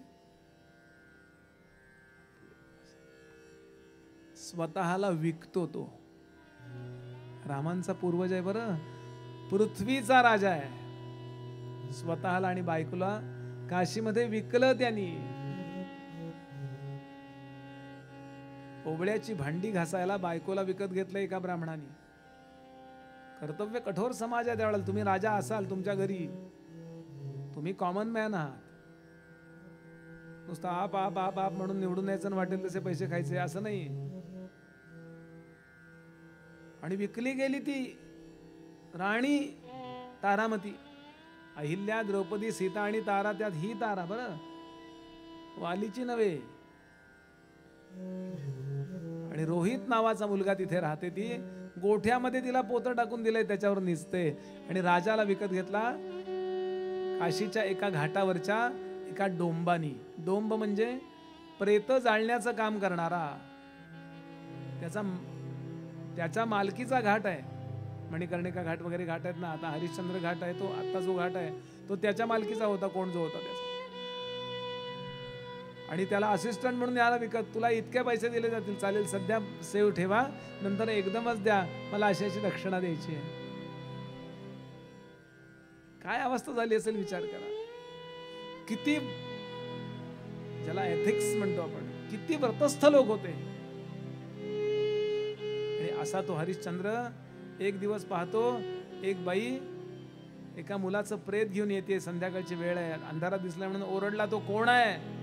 शुल्क भरायला पैसे असतील तर इथे या, इथे फुकट अग्निसंस्कार केला जात नाही, नाही तर पलीकडच्या घाटावर जा. तिनं ओळखलं, ती स्वतः त्याची बायको होती, तारामती. आज पहाटे आपल्या मुलाला सर्प चावलाय आणि मुलगा मरून गेलाय हो, पण ब्राह्मण म्हणाला माझी भांडी घासून दिल्याशिवाय मी तुम्हाला जाऊ देणार नाही, म्हणून मला दिवसभर ते प्रेत तसंच. वर्णनात इतकं वर्णन आहे की त्या प्रेतावर झाकायला तिला कापड नव्हता, आपला थोडी साडी पाडून त्याच्या अंगावर टाकली होती. आणि अशा स्थितीमध्ये ती आली, रडायला लागला होतो. मांडीवर बाळ घेतलं, काळं ठिक्कर पडलं होतं बाळ. तोपर्यंत 12 तास उलटून गेलेत साप चावून, भयंकर साप चावला होता, विषारी. आणि अशा स्थितीमध्ये रात्रभर रडतोय, अरे मी कसला बाप आहे, माझ्या लेकराचं संगोपन करू शकत नाही. बाप नसे काळ मी असे सजला, सखे मी सांगू कोणाला, आहे दुःख हे सांगू कोणाला. पहाटेची वेळ झाली, गार वारा लागायला लागला. आणि इतक्यात तो मालक जो होता डोम, तो आला. हे काय नाटकं चालली आहे, ते कोण आहे बाई, हे काय बाळाला रगून रडतोयस? उभा राहिला. मालक, असा असा प्रसंग घडलाय, माझं बाळ असं मरून गेलं, मला संस्कार करायला परवानगी द्या, थोडी लाकडं घेतो, फुकट घेता येणार नाहीत, तुझ्या पगारातनं मी कापून घेईन. चालेल, अग्नी तर दिला पाहिजे ना. आणि चिता रचली, त्याच्यावर त्या बाळाला ठेवलंय, काळं निळं पडलेलं बाळ. ते दोघंही रडतायत. काय दुःख आहे एखाद्याच्या जीवनात. व्रतस्थ म्हणजे व्रतस्थ, तेवढे 5-10 रुपये सुद्धा बुडवत नाहीये तो. आणि अग्नी पेटवला आणि आता त्या चितेला देणार. इतक्यात इंद्रादी देव प्रकट झाले आणि सांगितलं, हरिश्चंद्रा, अग्नी देऊ नकोस, बाळाच्या नावानं फक्त हाक मार. इंद्राची आज्ञा म्हणून हाक मारली. रोहित, आतापर्यंत ही वाणी सत्याला इतकी अर्पण केलेली होती. कालिदास सांगतात त्याचा परिणाम रोहित म्हणल्यावर सगळ्या पंचमहाभूतांना त्याचा ऐकायला लागलं. निर्विष झाला देह त्याचा, जिवंत झाला तो. आणि रोहित त्या चितेवरून उठून बसला, चितपावन झाला तो, चितेवर पावन. आणि बाबांना नमस्कार, मला नको नमस्कार करूस, इंद्रादी देवांना नमस्कार कर. इतक्यात पाठीवर हात ठेवला. कोणीतरी म्हणून मागं पाहिलं, डोंबाच्या ठिकाणी प्रकट झाले होते विश्वामित्र, हसत होते. सगळ्या एक्झाम कंप्लीट केल्यास पास. तो ब्राह्मणही तिथे धावत आला. तो म्हणला, हरिश्चंद्रा, मी विश्वामित्रांचा शिष्य आहे, कठोर वागायची आज्ञा त्यांची होती, मी त्या सुपरवायझरचा हेल्पर होतो. आणि विश्वामित्रांनी आशीर्वाद दिलाय, इथून पुढे सत्य असा शब्द आला, नीट ऐका, सत्य असा शब्द आला तर त्या सत्याबरोबर हरिश्चंद्र हे नाव जोडलं जाईल. सत्यवादी राजा हरिश्चंद्र. आणि मी तुझा आता ऋणी झालोय. किती चांगला आहेस रे तू, ऋणी झालोय. काय देऊ मी तुला, तुझ्याजवळ सगळं आहे, पण तुझ्याच एका पिढीमध्ये भगवान महाविष्णूंचा अवतार होणार आहे मला दिसतंय, तेव्हा मी माझ्या जवळच्या सगळ्या विद्या त्याला देईन आणि मग हिमालयात तपाला निघून जाईन. हा मी तुला शब्द देतो. तुझ्या पिढ्यानपिढ्याचा मी ऋणी झालो. एवढा मोठा त्याग करावा लागतो तेव्हा काहीतरी थोडंसं मिळत असतं, आपल्याला विशेष वाटेल. स्वामी विवेकानंद आपण ऐकलेत ना.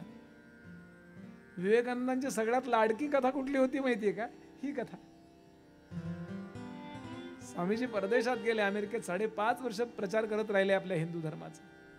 एक 2-4 प्रवचनं झाली की ही कथा यायची. काय होतं, आपल्याला आवडतात ते दृष्टांत, त्या कथान ते राग पुन्हा पुन्हा येतात, आपोआप येतं. एका चर्चमध्ये स्वामीजींचं प्रवचन होतं आणि हरिश्चंद्र सांगत होते. स्वामीजी आळवून आळवून सांगत होते, डोळ्यातनं पाणी वाहत होतं स्वामीजींच्या. एक नन उभी राहिली हो. ती म्हणाली, स्वामीजी ही कल्पना आहे काय? स्वप्नात जे वागले ते त्यांनी सत्यात केलं ही कल्पना आहे काय? एखादा असता तर गडबडला असता, पण कन्सेप्ट क्लिअर असल्यानंतर मनुष्य गडबडत नाही. ते म्हणाले, होय तुमच्या दृष्टीनं ती कल्पना सुद्धा असू शकते, आमच्या दृष्टीनं ते सत्य आहे. पण तुमच्या दृष्टीनं ती कल्पना असते, पण मला सांगा तुमच्यापैकी कोणाला अशी कल्पना तरी सुचली आहे का? अशा कल्पना सुद्धा फक्त भारतीयांना सुचल्या, असं विवेकानंदांचं वाक्य आहे. बॅरिस्टर सावरकरांची मुलाखत घेतली पुण्यातल्या पत्रकारांनी. 2 जन्मठेपा तात्याराव तुम्ही भोगल्यात, कसे परत आलात, कसं सहन केलं तुम्ही देशाकरता? हे तात्याराव म्हणाले, लहानपणी मी हरिश्चंद्र ऐकला होता आणि लहानपणी मी उपनिषद ऐकली होती. उपनिषद आपल्याला विश्व मिथ्या भानावर नेतात आणि हरिश्चंद्रासारखी चरित्र कितीही कष्ट आले तरी सुद्धा स्वत्व न सोडण्याची आपल्यामध्ये प्रेरणा देतात, सामर्थ्य देतात. काय हरिश्चंद्र असेल. म्हणून असं म्हणतात, आजही इंद्राच्या मांडीला मांडी लावून, इंद्राच्या शेजारी आसनाला आसन लावून कोण बसलेला आहे? तर फक्त हरिश्चंद्र. इंद्र बदलतायत, तो तसाच आहे हरिश्चंद्र. म्हणून नरेंद्र, देवेंद्र, हरिश्चंद्र हे लक्षात ठेवा नावं सगळी. अशी नावं ठेवा पोरांची हो. पिंकी, पप्पू असली नावं ठेवू नका. थोडं नाम गाऊया.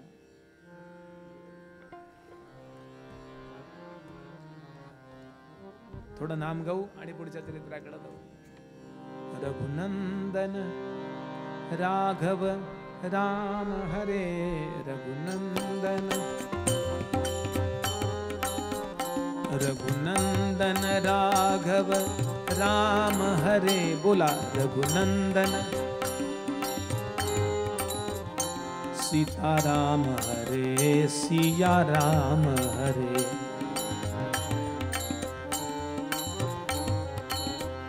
सीताराम हरे, सिया राम हरे.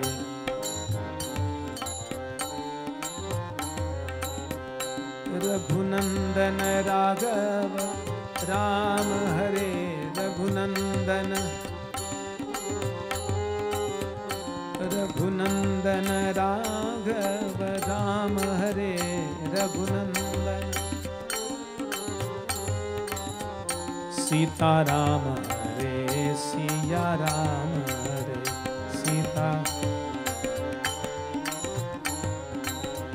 सीताराम हरे, सिया राम हरे.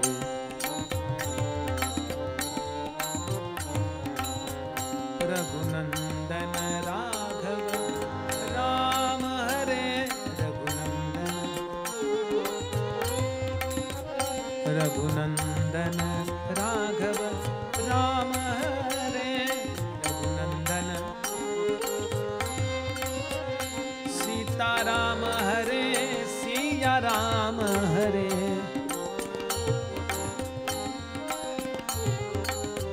सीताराम हरे, सिया राम हरे.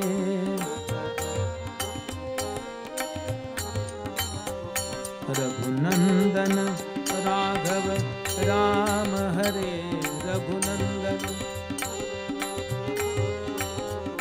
रघुनंदन राघव राम हरे.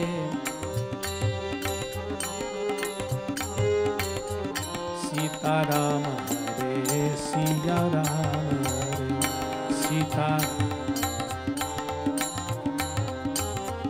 सीताराम हरे, सिया राम हरे.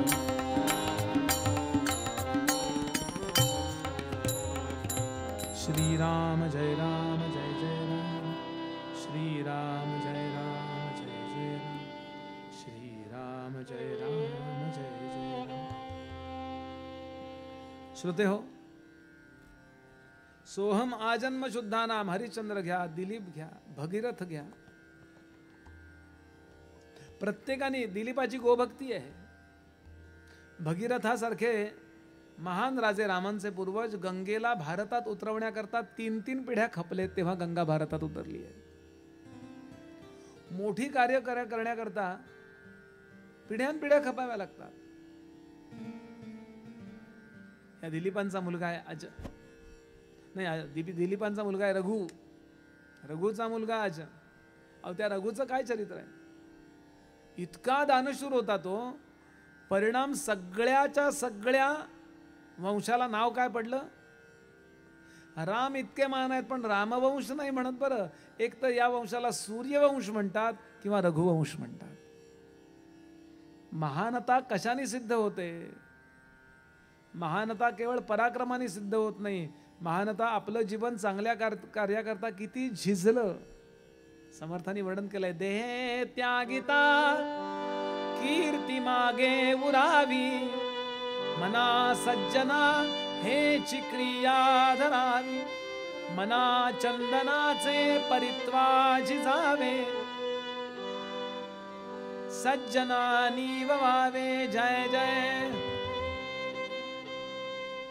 केवढा रघुचा एक मित्र होता, त्याचं नाव कौत्स. पाठशाळेत बरोबर होते. हा ब्राह्मण होता, क्षत्रिय होता, पण पूर्वी जातीपाती असं भांडणाला कारणवत नव्हते. सगळ्या जातीचे लोक एकमेकांबरोबर गुण्या गोविंदानं नांदत होते. खूप प्रेम. आणि नुसतं नांदत होते म्हणजे ऍडजस्ट नव्हते करत, खूप प्रेम करत होते. आठवा ना सुदामा आणि कृष्ण, खूप घट्ट. अहो जात आडवी येता कामा नाही की. बरं सुदामाला आपली मुलगी कृष्णांच्या मुलांना द्यायची नव्हती. असलं प्रेमाचं वेड्या प्रकार नव्हता. तरच प्रेम असं कुठं असतं का. आणि कौत्स हा थोडा ज्युनियर होता. रघु आधी कंप्लीट झालं, त्याची डिग्री घेतली, त्याने कॉलेज पूर्ण होलं आणि तो घरी गेला. राजा झाला, पूर्ण नगरीचा राजा. आणि कौत्स निघाला. त्यांच्या गुरुजींचं नाव आहे वरतंतू. वरतंतूना कौत्स म्हणाला, गुरुजी गुरुदक्षिणा काय. गरीब होता हो, अगदी गरीब होता विचार, पण तेजस्वी होता. ब्राह्मणाची श्रीमंती तपही आहे बरं का. त्याच्याजवळ कुठली गाडी आहे ही ब्राह्मणाची श्रीमंती नाही. क्षत्रियाची श्रीमंती, त्याचं किती राज्य, तो किती, त्याच्या अंगावरच्या जखमाही त्याची श्रीमंती सांगितली. इतका पराक्रमी, चांगल्या कार्याकरता तो मरायची वेळ आली तरी सुद्धा तयार पाहिजे. बरं, प्रत्येकाची श्रीमंती कशी, तसा तो होता. वरतंतून म्हणाला, गुरुजी दक्षिणा काय देऊ. काही नको बाळा, तुझी परिस्थिती एवढी चांगली नाहीये, काही नको, काय 1 पैसा ठेव समोर, पुरे. नाही नाही गुरुजी मागा. नको रे बाळा, असं आहे, काहीच लागत नाही मला. जंगलामध्ये सगळी फळं मिळतात, पाठशाळेमध्ये सगळी मुलं आहेत ती कामं करतात. कशाला पैसे लागतात. हाऊस असेल ना तर फार पैसे लागतात बरं का. ज्याला काहीच नाही हाऊस, तो एकदम आनंदात असतो की नाही. असंच पाहिजे, तसंच पाहिजे, 2 लाखाचा मोबाईल पाहिजे. मेलो नाही मी जिवंत एवढं सांगायला मोबाईल पाहिजे ना. 2 लाखाचा काय, माझा 1000 रुपयाचा काय नोकिया. पोचलो मी साखरप्याला, आहे जिवंत, ओके बस. माझे वडील म्हणायचे, माझे तेव्हा फोन नव्हते, म्हणले पत्र नाही म्हणजे सगळं ओके आहे. साधेपणाची मजा आहे ना ती वस्तू गोळा करण्यात नाहीये. म्हणले काही नको रे राजा, नाही काहीतरी मागाव. आणि चांगुलपणाच्या नादामध्ये अतिक्रमण झालं त्याच्याकडनं. थोडस चांगुल, गुरुजींच्या समोर नम्रता दाखवायला गेला पण जरा आगाऊपणानं बोला. काय पाहिजे, काय मस्ती आहे का एवढी, जा 14 करोड सोन्याच्या मुद्रा आणून दे जा. म्हणून म्हणत होतो तुला. आता तोही पक्का होता. त्यानं विचार केला काय करावं. त्याला एकदम डोळ्यासमोर हा राजा आला, विद्यार्थी असतानाचा रघु. घट्ट मित्र होते. आणि तो सरळ रघु राजाकडे आला, अयोध्येत आला. आणि अयोध्येत येऊन त्यांनी मागितलंय काहीतरी. सविस्तर सांगत बसत नाही, मला ही कथा तर रंगवायची नाहीये. पण अयोध्येतल्या रघुराजाकडे येऊन जेव्हा त्यानं मागायला पाहिलं तेव्हा समृण्मयी पात्रम, त्याच्याकडे सगळी मातीची भांडी होती, मातीच्या पळ्या होत्या. त्याची पत्नी जी होती त्या रघुराजाची, तिनं केलेला स्वयंपाक मातीच्या याच्यात केला होता. याचा अर्थ आत्ताच यानं यज्ञ केले आणि सगळे सोन्याचं दान करून टाकलेलं आहे दिसतंय. आता काय करायचं. काहीच नाहीये. बरं मध्ये मध्ये भरपूर संपत्ती आली की ती अशामध्ये लुटवावी अशी पद्धत होती, आणि त्यामुळे काही नव्हतं त्याच्याकडे. आता बरं, आता जर त्याला बोललो तर वाईट वाटेल, देऊ शकत नाही. एखाद्याला म्हणलं अमुक द्या, हो बुवा आंब्याचा सीझन नाही ना, आमरस मागताय तुम्ही, वाईट वाटेल ना. मग तो पल्प देईल नाही असं नाही, वाईट. म्हणून कधी अशी गोष्ट समर्थांनी सांगितलंय की शिष्यास अवज्ञा घडे किंवा आपल्या मित्राला अवज्ञा घडे का शिष्य संकटी पडे अशी गोष्ट मागू नये. आपल्या बोलण्याने आपल्या वागण्याने कुणाला संकटात टाकू नये. म्हणून मी कुणाला प्रवचनाला या सुद्धा म्हणत नाही. अहो त्याला नसेल जमणार तर नाही म्हणायला अवघड जाते हो त्याला, असं मी समजतो. म्हणजे त्याला काही वाटत नसेल कदाचित, फार सूक्ष्म जीवन आहे. त्यामुळे त्याने कॅन्सल केलं, जेवण बिवण केलं, निघाला. ते म्हणले का आला होतास? कौत्साना प्रश्न विचारला रघुनी, का आला होतास? सहज आलो होतो. शक्यच नाही, सहज येणाऱ्यापैकी तू नाहीये. मॉर्निंग वॉकला चाललो होतो, अर्धा कप चहा घ्यायला आत आलो, इतका तू कॅज्युअली येणार नाहीयेस. काहीतरी पर्पज आहे, काहीतरी कारण आहे, बोल. नाही रे, शपथ आहे तुला मैत्रीची. सांगावं लागलं, नाईलाज झाला, सांगावं लागलं. मी गुरुजींशी बोलता बोलता जरा माझे अतिक्रमण झालं, जास्त बोललो गेलं माझ्याकडनं, आणि परिणाम त्यांनी मला 14 करोड सुवर्णमुद्रा अरे किती जन्म मी कष्ट केले तरी मला एवढे मिळणार नाही.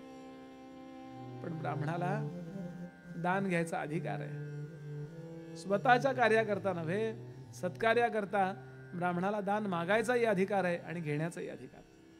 माझे गुरुजी सांगतात, जसं आज आपल्या मुलाला स्कॉलरशिप घ्यायची लाज वाटते का अभिमान वाटतो? बोला.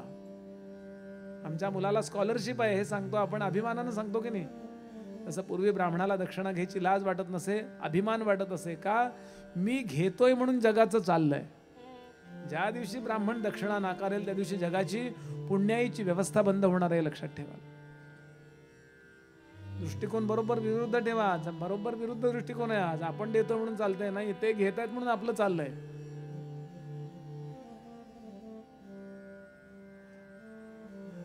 हा म्हणाला एवढंच ना, 2-3 दिवस मला दे. हा प्रसंग नवरात्रातला आहे, देवीच्या नवरात्रातला, अश्विनातला, म्हणजे अष्टमीला वगैरे आला असेल. 2 दिवस मला दे. ठीक आहे, देतो. काय तुला काय करायचं मी करतो. बरोबर त्याची राहायची व्यवस्था केली आणि एक बाण तयार केला आणि तो बाण सुसणाणा करून पृथ्वीवरून स्वर्गामध्ये फेकून दिला त्यांनी. बरोबर नेम धरला आणि स्वर्गामध्ये इंद्राचं जे नगर आहे ते असं फिरत फिरत समोर आल्यावर ते इंद्राच्या नगरामध्ये सरळ जाऊन त्याच्या त्या आसनासमोर जाऊन असा बसेल असा बरोबर त्याचं माप बीप घेऊन बरोबर सोडला. जसं हे सोडतात ना सॅटेलाइट वगैरे, कुठंतरी नाही सोडायचं आपलं. आपण बेसिनमध्ये सगळं ते कणकीचं पाणी पिणी सगळं टाकून देतो की नाही, आणि सगळं चोकअप होतं केव्हा तरी. ते जाऊ द्या, इथनं गेलं म्हणजे गेलं, ते केव्हा तरी ढोसून काढायला लागतं. ते कंपनीवाल्यांना माहिती आहे म्हणून जाळणाऱ्या पावडरी पण काढल्या त्यांनी, जळत जातं ते. असं नाही झालं, फार परफेक्ट काम करावं लागतं. आणि असं, आणि तो खच्च करून असा बाण समोर जाऊन आला, बसला. इंद्र बसला होता असा, त्याची सभा. आणि बृहस्पती म्हणले, अरे कुठनं आलाय बघ, कुठल्या ग्रहावरनं आलाय बघ, पृथ्वीवरनं आलाय. रघुराजांनी पाठवलाय. आणि त्यांनी त्यात लिहिलं होतं, मी पूर्वी तुला मदत केली आहे, त्याची जी फी आहे ती तुझ्याकडे पेंडिंग आहे. लवकरात लवकर मला फी पाठव, नाही तर युद्धाला तयार राहा. असं लिहिलंय पत्र ते. असं स्विस बँकेत पाठवावं असं वाटतं की नाही पत्र, आमच्या भारतातले सगळ्यांचे पैसे द्या, नाहीतर खूप खूप आहेत. अहो काय करतात कोणास ठाऊक. थोडंसं मला भेटायची इच्छा आहे दिल्लीत केव्हा तरी जाऊन, काहीतरी बघावं. असं गंमत सोडून द्या, क्षमा करा मला. इंद्र घाबरला. रघुशी 2 हात करायची ताकद नाही भाऊ आपल्याला. हरिश्चंद्र शेजारी बसले होते, ते म्हणले, अरे माझं पोरगं आहे, माझ्या पिढीतला आहे, देऊन टाक काय. इंद्र इतका घाबरला, त्यांनी आपल्या सगळ्या सेवकांना सांगितलं, अयोध्येवरती सोन्याचा पाऊस पडा. आणि तो पाऊस पडायची तिथी होती विजयादशमी. किती पडला असेल पाऊस? गुडघ्या इतका. जसा बर्फ गुडघ्या इतका साठतो, तसं रस्त्यापासून गुडघ्या इतक्या सोन्याच्या मोहरा साठल्या सगळीकडं. ज्यांची दारं बाहेर उघडत होती ते लॉकच झाले, आत उघडत होती तेवढी उघडली गेली. आणि भर करून आलो असं. आणि तो होता दसरा. म्हणून सोनं तेव्हापासून लुटायची पद्धत पडली, कळलं का? लुट. आता कोण कोणाचं घरचं लुटणार? आपल्याच दारात इतकं पडलंय. किती मोठ्या तिजोऱ्या असतात, किती भरलं तरी अहो सगळीकडं. भाजीचे गंज सुद्धा त्यांचे सोन्याच्या मोहराने. बरोबर, भाजीवाल्याकडे गेलो नाही, इतक्या सोन्याच्या मोहऱ्याची वांगी दे, त्याच्याकडे आधी सोन्याच्या मोहरा आपल्यापेक्षा जास्त आहेत. आता प्रश्न पंचायत आली. फार सुंदर कथा आहे बरं. कालिदास सांगतात, आता पंचायत अशी आली की तो म्हणला की कौत्साला म्हणाला घेऊन जा सगळी नाणी. तो म्हणला सगळी नको आहेत, 14 करोडच पाहिजे. मोजणार कोण? नाही का, आपण कुठं कुठं ऐकतो की नाही, ते मशीन बंद पडले गरम होऊन, नोटा मोजायचे. असं झालं आणि 14 करोडच मोहरा त्या राजानी रघुनी बैलगाडीमध्ये बसवल्या, ठेवल्या आणि नेऊन पोहोचवल्या. एकही नाणं कौत्सानं आपल्या घरी नेलं नाही. काय असेल होतो का समाज असा रघु. म्हणून संपूर्ण वंशाला नाव काय पडलं? रघुवंश. रघुचा मुलगा अज आणि अजांचा मुलगा आहे दशरथ. इतका अधिकारी आहे तो दशरथ महाराज. त्या दशरथाची कथा सांगायला सुरुवात करतायत आता. दशरथ महाराज कसे होते बरं. हे झालं सोहम आजन्म शुद्धानाम, एवढ्याबद्दलच एवढं बोललो.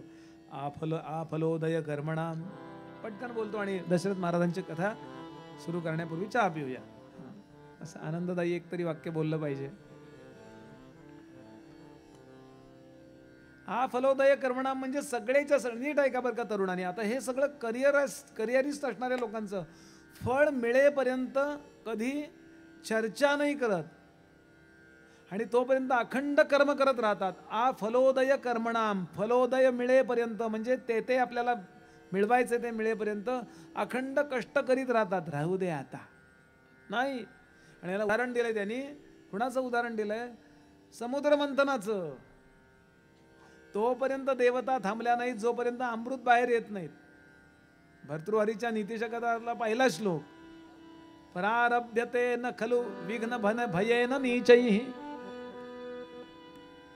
विघ्न येईल या भीतीनं नीच लोक असतात ते कार्य सुरूच करत नाहीत. मध्यम लोक असतात ते विरमंती मध्याः. मध्यम लोक असतात ते अर्ध्यात. पुरे झालं आता सोडूया MVA नाही. आणि म्हणून तोपर्यंत कष्ट करा जोपर्यंत यश मिळत नाही. अपेक्षित असे फलोदय कर्मणाम. एकेकाचं चरित्र सांगत बसवतो, वेळ जाईल. समुद्र क्षितिशानाम यांची कुठपर्यंत सत्ता होती? समुद्रापर्यंत. आनाक अर्थवर्तमानाम यांच्या रथाचे चाक. आनाक म्हणजे पर्यंत, नाक म्हणजे हे नाक नव्हे, नाक म्हणजे स्वर्ग. स्वर्गापर्यंत ये बात आहे. जोरात जरा. स्वर्गापर्यंत यांच्या रथाची चाकं. दशरथ महाराज स्वर्गामध्ये जात असत. कशाला? मदत करायला. हे सगळे लोक देवादिकांना मदत करणारे होते. पुढे सांगतात यथाविधी हुताग्निनाम यांच्याकडे अखंड होम हवन होत असत. उत्तम पद्धतीनं दान धर्म करत असत, काही कमी नाही. यथा कामार्चितार्थीनाम दारामध्ये आलेला अतिथी कधी विनमुख गेला नाही यांच्या. पुढे सांगतात यथापराध दंडानाम ज्यांचा अपराध जसा असेल त्याप्रमाणे त्यांना दंड देणारे, मुलाला सुद्धा दंड देणारे. सगर नावाचा राजा होऊन गेला, त्याच्या असमंजस नावाच्या मुलाला त्यांनी टाकून दिलाय, तू चालता हो. कारण चारित्र्याच्या बाबतीत बाकी चांगला होता तो, पण चारित्र्याच्या बाबतीत त्याला ढिला होता. त्याला आकलून दिला वडिलांनी. माझा मुलगा आहे, काहीतरी करून ऍडजस्ट करा, कसा तरी त्याला कराच पंतप्रधान. नाही, झणझणीतपणा आई बाबाच्यात पाहिजे हो आधी, मग पोराच्यात येतो. याला यथापराध दंडानाम यथाकाल प्रबोधिनाम. योग्य त्यावेळेला यथाकाल प्रबोधिनामचे अनेक अर्थ दिलेत त्यांनी. म्हणजे ते वेळेवर उठत असत, सामान्य अर्थ. वेळेवर म्हणजे योग्य वेळेवर. नुसतं कधीतरी उठतोच आपण, त्याला वेळ म्हटलं तर जेव्हा मला त्या अर्थानं जाग. आणि दुसरं यथाकाल प्रबोधिनाम म्हणजे योग्य त्यावेळेला वैराग्य धारण करणं. वैराग्य म्हणजे प्रबोधन आहे, लक्षात घ्या. हे सगळं विश्व मिथ्या आहे, यथाकाली मला वैराग्य धारण केलं पाहिजे. आपल्या कोकणामध्ये सकाळच्या वेळेला शेवटचा उत्सव असतो ना, उत्सवाचं शेवटचं कीर्तन असतं ते सूर्योदयापर्यंत असतं बघा, आहे की नाही? सूर्य उगवला की इकडं ते लळीत संपलं पाहिजे. म्हणजे काय हो, उजाडेपर्यंत कीर्तन करा. मला आमच्या गुरुजींना म्हटलं उजाडेपर्यंत, ते म्हणले अर्थ माहिती आहे का तुला काही? म्हणलं काहीच माहीत नाही. उजाडेपर्यंत म्हणजे तिथे रोजच उजाडतं, इथे उजाडेपर्यंत कीर्तन ऐका असा अर्थ आहे. इथे उजाडे कुठं, तेव्हाच पेंगतात माणसं पहाटे, असा अर्थ आहे त्याचा. की अरे योग्य वेळेला मला रिटायर झालं पाहिजे, किती वर्ष मी हे काम करणार आहे, मला योग्य वेळेला थांबता आलं पाहिजे, नाम घेत बसता आलं पाहिजे, बस बंद, पुरे. आता धावपळ करायची ती खूप केली, आता I am satisfied with work.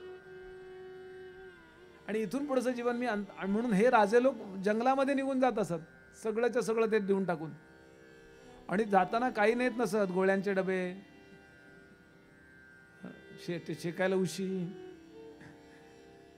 काही नेलं नाही. त्या दशरथ महाराजांच्या म्हणजे वडिलांनी काही नेलं नाही असं वर्णन आहे, पण फिट आहे. पुढे सांगतात त्यागाय समृतार्थानाम, योग्य त्या पद्धतीनं त्याग करणारे.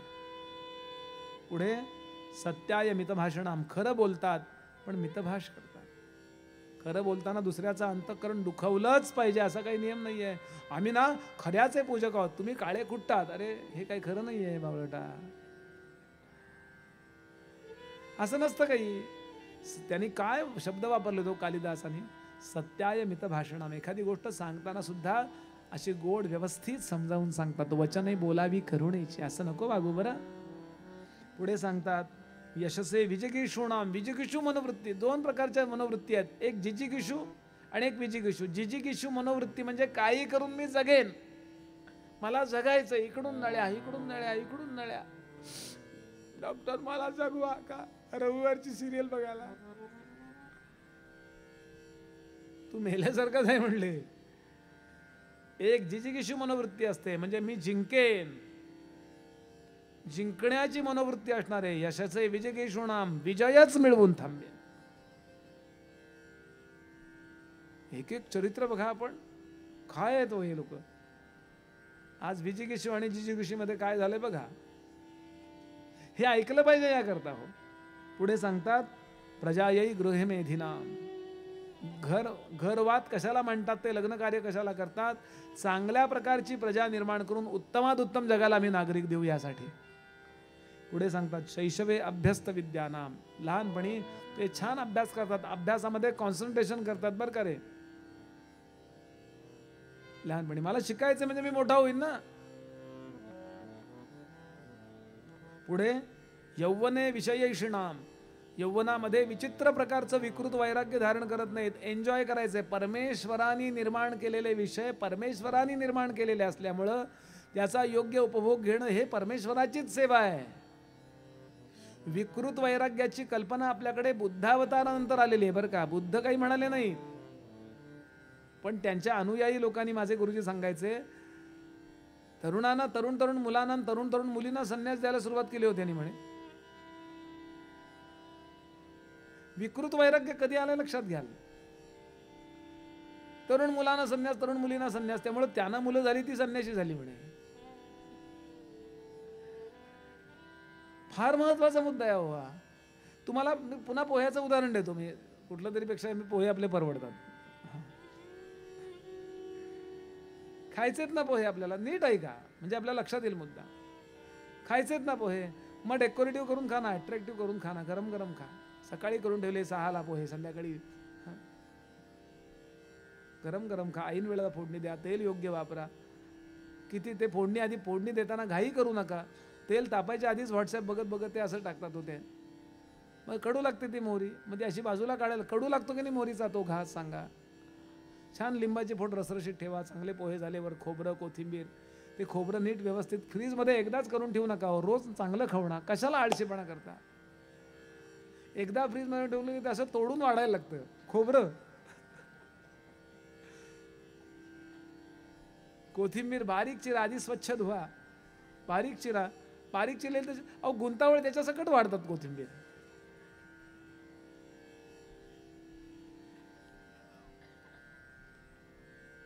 फार सुंदर शब्द आहेत, मी येणार आहे तो विषय.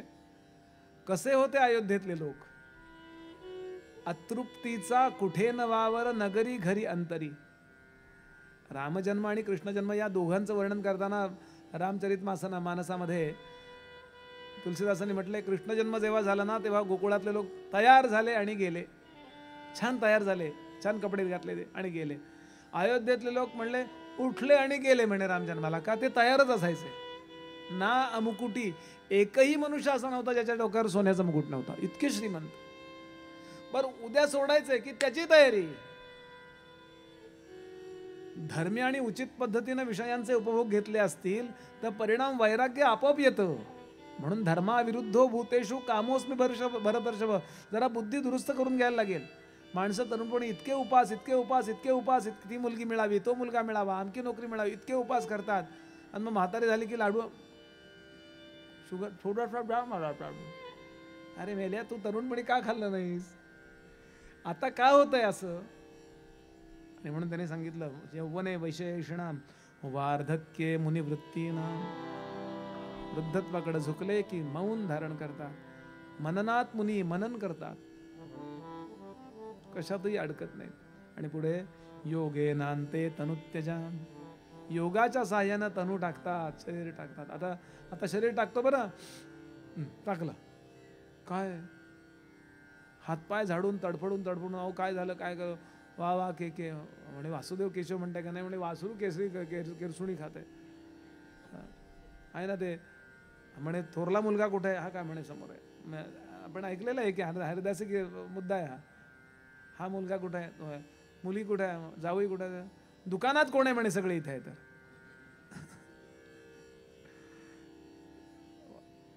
आणि असं सगळ्या अर्थानं मला तर वाटतंय हे लाईफ मॅनेजमेंट आहे होई, असं जीवन असावं. आणि असे होते. आणि त्यामध्ये राजा दशरथ धर्मपरायण त्या नगरीचे करीतो रक्षण. गृही चंद्रसा नगरी इंद्रचा, सूर्य जसा संगरी अयोध्या मनोनिर्मित नगरी. आणि त्याच्याकडे 8 अमात्य काम करत होते हाताखाली, आणि 8 ऋषी डोक्यावरती होते, आणि मध्ये राज्य व्यवस्था अशी होती. आणि इतकं छान व्यवस्थापन चाललेलं होतं. आणि अचानक एक गोष्ट घडली. ती काय घडली हे ऐकायला आपण 10 मिनिटांनी एकत्र जमूया. दिगंबरा दिगंबरा श्रीपाद वल्लभ दिगंबर दिगंबरा